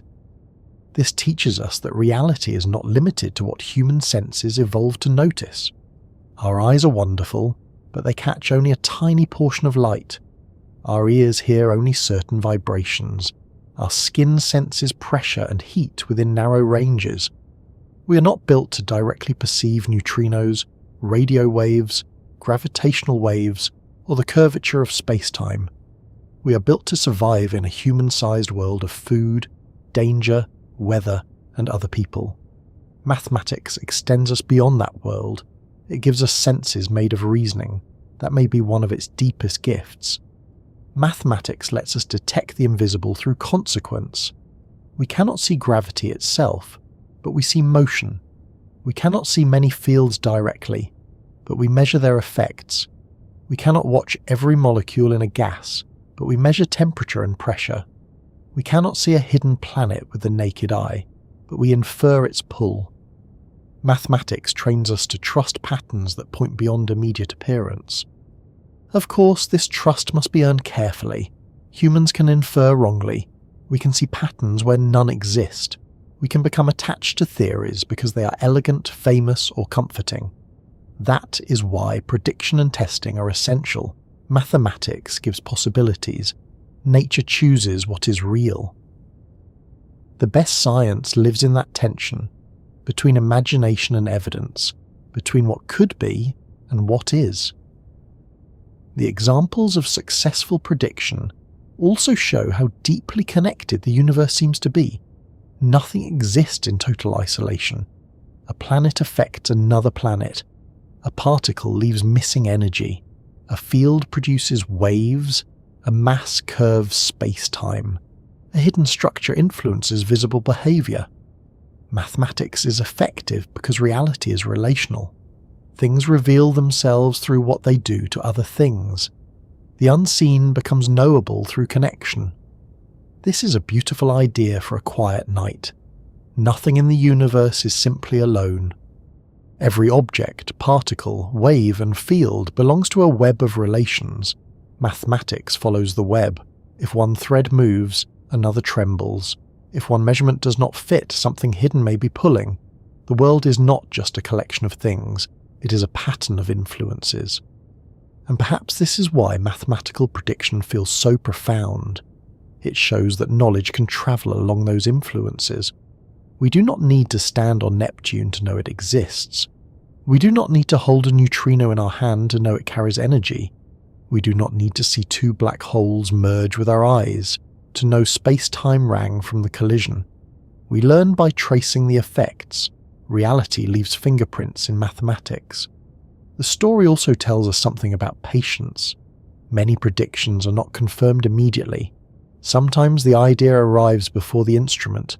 The mathematics may be ready, but the technology is not. This creates a long waiting period in science, a quiet space where theories remain possible but unproven. During that time, physicists argue, refine, doubt, and search. Some predictions fade, some transform, some finally meet observation. The history of science is full of these long pauses between saying something should exist and finding it. There is a human side to this. Behind each prediction are people doing difficult work, often with uncertainty, rivalry, hope, disappointment, and persistence. Mathematics may look calm on the page, but science as lived is not always calm. It involves failed experiments, wrong turns, broken instruments, confusing data, and the universal experience of needing coffee. Yet the calmness of mathematics gives the work a centre. It holds the pattern still while humans struggle toward it. When the discovery finally comes, it rarely feels like the end. It becomes a doorway. Neptune became part of planetary science. Radio waves became part of communication and astronomy. Antimatter became part of particle physics and medicine. Neutrinos opened new windows into the sun, supernova, and fundamental physics. The Higgs boson deepened questions about mass and the structure of matter. Gravitational waves created a new kind of astronomy. A confirmed prediction does not close the universe. It makes the universe larger. That is why this part of the story flows naturally into the final question. Mathematics predicts because it captures structure. It captures structure because reality has stable relations. But why does reality keep answering in numbers at all? Why does the universe permit these bridges between thought and observation? Why do patterns written in the mind turn out to be pathed through the world? We have seen that mathematics can count, measure, shape, describe, simplify, predict, and reveal.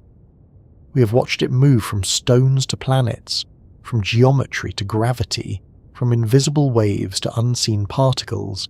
It has behaved like a tool, a language, a map, a lantern, and sometimes almost like a key. Yet none of those images fully captures it. A tool is too ordinary, a language is too human, a map is too flat, a lantern is too small. A key opens one door, while mathematics seems to open door after door, each one leading into a deeper room. And so, as we drift toward the last part of this journey, we come back to the original wonder in a quieter form. Reality does not have to be understandable, and yet it is understandable enough. The world does not have to leave mathematical fingerprints, and yet it does.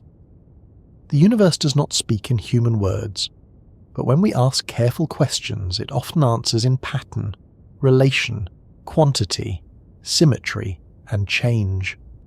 It answers in the only language we have found that can move so gently and so precisely between the falling apple, the hidden planet, the unseen wave, the ghostly particle, and the wide, dark sky. And so we arrive back where the question began, with the strange fact that reality keeps answering in numbers. Not always quickly, not always simply, and certainly not always in a way that makes the first attempt correct. But again and again, when humans ask careful questions of the world, the answer comes back as pattern, relation, quantity, rhythm, shape, change, and structure. A falling stone answers with motion, a planet answers with an orbit, a beam of light answers with waves, a gas answers with pressure and temperature, a living body answers with pulses, cycles, signals, and flows.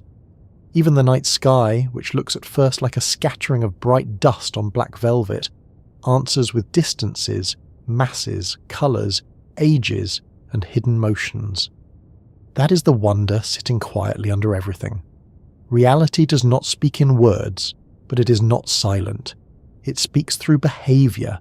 It speaks through what repeats, what changes, what stays balanced, what curves, what vibrates, what decays, what grows, and what returns. Mathematics is the way we have learned to listen to that speech without pretending it is simpler than it is. It is not the whole voice of the universe, but it is one of the clearest ways we hear its grammar. A number by itself can look small and dry. It sits there, plain and patient, without colour or smell or warmth. But when a number is connected to the world, it becomes a handle on something real. The distance between stars, the age of a fossil, the temperature of a flame, the rhythm of a heartbeat, the time it takes light to cross a room, the strength of a magnetic field, the chance of a particle appearing in one state rather than another. The number is not the thing itself. It is not the star, the fossil, the flame, or the heart, but it holds one aspect of the thing steady enough for thought to touch. That may be one reason mathematics feels so powerful. The world is too full to grasp all at once. Every object has countless features. A cup is shape, weight, colour, temperature, texture, history, material, use, and perhaps an emotional association if it is your favourite cup and someone else has just put it in the wrong cupboard. Mathematics does not try to capture all of that at once.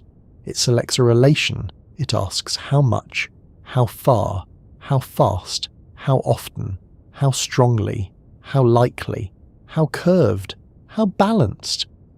It gives the mind one thread to follow through the fabric, and when enough threads are followed, the fabric begins to show a pattern. This is the difference between seeing events and understanding laws. Events are what happen. A law, in physics, is a pattern that survives many happenings. One apple falls, then another, then a stone, then rain, then a body in orbit, then a spacecraft following a carefully planned path. The events differ, but a shared order runs through them. Mathematics is how we name that order in a way precise enough to test. It lets us say not only this happened, but this kind of happening belongs to a deeper structure. That deeper structure is why reality can surprise us and still remain understandable. The universe is not boringly simple. It is not a tidy clock on a mantelpiece, ticking away with no variation, no turbulence, no life, no chance, no mystery. It contains storms, galaxies, black holes, quantum uncertainty, living cells, evolution, memory, weather, music, and people wondering why they walked into a room. It is wildly rich, but richness is not the same as meaninglessness. The world can be complicated and still patterned. It can be unpredictable in detail and still lawful in structure. That is why simple mathematical ideas can reach into complicated places. A crowd can be made of individuals, each with private thoughts, but the crowd still has flow. A gas can be made of countless molecules, each moving in a way too tangled to track, but the gas still has temperature. A forest can be full of competing organisms, changing seasons, soil, sunlight, roots, decay, and growth. But patterns still emerge. Mathematics is not always a spotlight on every detail. Sometimes it is moonlight over the whole landscape, showing the larger shapes. When reality answers in numbers, it is not reducing itself to lifeless machinery. That is a misunderstanding worth letting go of gently. To describe a song in terms of vibration does not make the song less moving. To describe a rainbow through light and droplets does not make the rainbow less beautiful. To describe a heartbeat through electrical and mechanical rhythms does not make the heart less intimate. Mathematics does not take away the world's warmth. It reveals one layer of its order. In fact, the order can make the beauty deeper. A rainbow is lovely when seen with the eye, but knowing that it comes from sunlight bending and spreading through raindrops adds another kind of wonder. The moon is beautiful as a pale shape above the rooftops, but knowing it is falling around Earth, held in motion by gravity, makes it stranger and more beautiful, not less. The stars are lovely as points of light, but knowing that their colours reveal temperatures, their motions reveal masses, and their spectra reveal chemistry, turns the night into a vast open book. Mathematics does not close the mystery. It lets us read a few lines of it, and the reading is never finished. Every time physics finds a mathematical pattern, it also finds the edge of that pattern. Newton's laws described motion with astonishing power, yet they were not the final story. Einstein revealed that space and time themselves could stretch and curve. Quantum mechanics revealed that the smaller scales do not behave like tiny versions of everyday objects. Chaos showed that lawful systems can still become practically unpredictable. Modern cosmology shows that the universe has large-scale patterns, but also deep unanswered questions about dark matter, dark energy, and the beginning of everything we can observe. So when we say reality answers in numbers, we should not imagine a simple answer sheet at the back of the universe. It is not as if all questions have neat little solutions waiting in a cosmic filing cabinet, though that would be convenient, especially if the cabinet were well labelled. The numbers often lead to more questions. A measurement reveals a mismatch. A prediction succeeds but opens a deeper puzzle. A theory works in one domain and fails in another. Mathematics gives clarity, but it also reveals ignorance with greater precision. That is one of its quiet gifts. It shows us exactly where we do not yet understand. A vague mystery is fog. A mathematical mismatch is a doorway. The orbit is almost right, but not quite. The energy almost balances, but something is missing. The expansion rate is measured one way and then another, and the answers do not fully agree. The pattern is close, but reality is tapping its finger on the table. Something remains to be found. Mathematics does not only give answers, it sharpens the shape of the unknown. Perhaps this is why physicists trust it so deeply, while still testing it so carefully. Mathematics has earned trust, but not blind trust. A mathematical theory must meet observation. A beautiful structure must survive experiment. A prediction must find its echo in the world. This is the discipline that keeps science grounded. The mind may wander through vast abstract landscapes, but nature decides which paths are real. And yet the mind's wandering matters, wandering. Without imagination, mathematics would not reach beyond the obvious. Without abstraction, we would be trapped in the surface of things. We would count what we could touch, measure what lay nearby, and perhaps never suspect that the same principles might connect falling fruit to orbiting moons, electricity to light, geometry to gravity, or quantum fields to matter. The mind must be free enough to invent, but humble enough to be corrected. That balance is the soul of physics. It is also part of the answer to our original question. Why does math describe reality so perfectly? Perhaps it does not describe reality perfectly in every sense. It describes certain structural aspects of reality with extraordinary precision.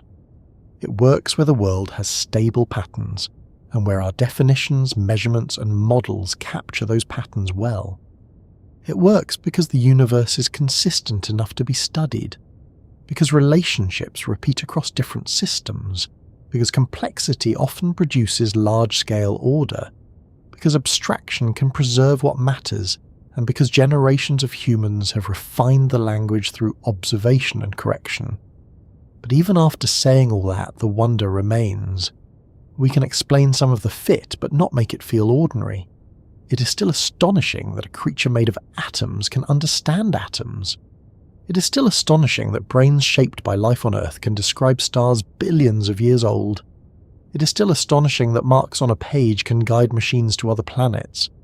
It is still astonishing that a symbol in thought can point toward a particle, a wave, or a world not yet seen. Maybe the deepest reason mathematics works is that we're not outside the universe looking in. We are part of the same reality we're trying to describe. Our minds formed inside a world of patterns, our senses developed in response to order and change. Our brains are physical systems shaped by the laws they now try to understand. When we do mathematics, perhaps the universe is using one small part of itself to notice the structure of the whole, not completely, not perfectly, not without error, but genuinely. There is a gentle humility in that idea. We are not masters standing above nature with a ruler in one hand and a smug expression in the other. We are participants. We are made of the same matter that falls, orbits, vibrates, and glows. The calcium in bones, the iron in blood, the carbon in cells, and the oxygen in every breath belong to the long history of stars. The mind asking why mathematics works is built from the very world mathematics describes. The questioner and the question are not separate kingdoms, they are branches of the same tree. And perhaps that is why mathematics can feel both distant and intimate. Distant because it reaches beyond the human scale into black holes, galaxies, quantum fields, and the early universe. Intimate because it also describes breath, balance, warmth, rhythm, sleep, and the beating heart. It belongs to telescopes and chalkboards, but also to footsteps, lullabies, cooking, carpentry, music, and the quiet timing of a body settling into rest. The cosmos answers in numbers, but so does the room around you. Look around, gently, without needing to move much. There is geometry in the corners of the room. There is physics in the weight of the blanket. There is rhythm in your breathing. There is thermodynamics in the warmth leaving a cup of tea. There is optics in the glow of a screen. There is gravity in the way everything rests where it rests. There is probability in tiny molecular motion. There is time in the slow unfolding of this sentence. Nothing ordinary is truly outside the reach of pattern. This does not mean you need to calculate your evening. Please do not lie there trying to mathematically model your pillow. That would be brave, but unnecessary. The point is gentler. The ordinary world is already full of hidden order. Mathematics is not locked away in laboratories. It is present wherever reality has relation. In the curve of a leaf, in the sound of rain, in the arc of a thrown ball, in the spiral of a shell, in the branching of veins, in the motion of planets, in the steady return of morning. Maybe that is why humans keep returning to mathematics even when it is difficult. It offers the feeling that the world can be understood, at least in part. Not conquered, not flattened, understood.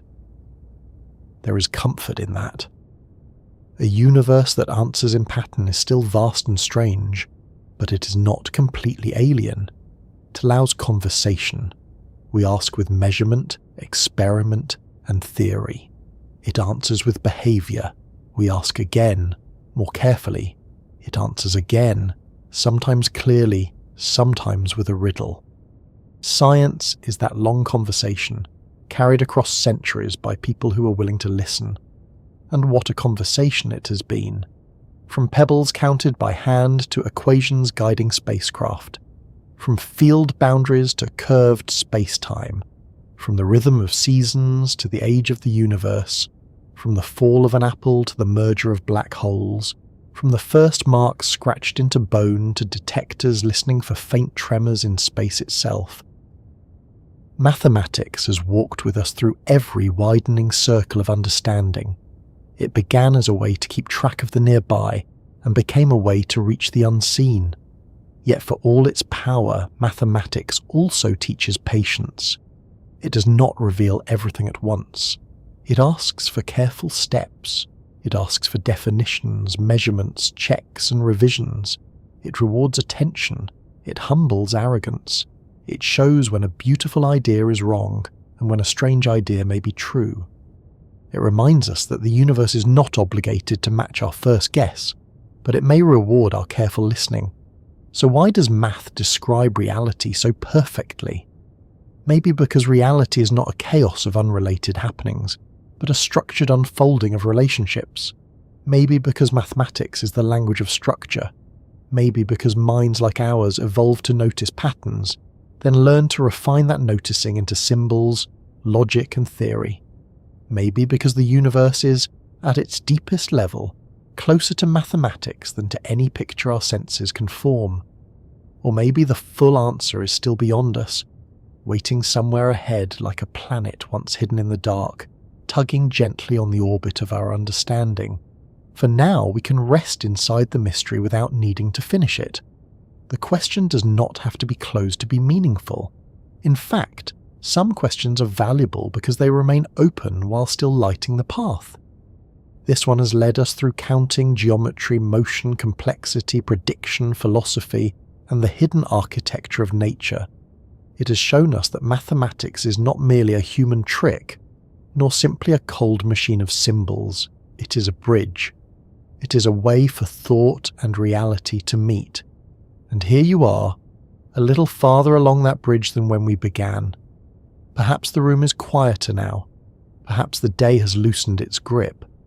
Perhaps the numbers, shapes, and patterns of the universe feel less like hard classroom things and more like soft signals from a world that has always been deeper than it first appeared. Somewhere, planets are moving through their long paths. Light is crossing interstellar space. Atoms are vibrating in the walls around you. Your heart is keeping time. Your breathing rises and falls with a rhythm older than language. If this journey brought you a little calm or a little wonder, I would be grateful if you liked the video, subscribed, and shared this quiet space with someone who might enjoy drifting through science at a slower pace. And before sleep takes the last word, let the thoughts settle gently. The universe is vast, strange, and unfinished in our understanding, but it is not mute. It answers in patterns. It answers in motion. It answers in numbers. And somehow, for a little while, in this small, warm moment under the wide mathematical sky, we are able to listen.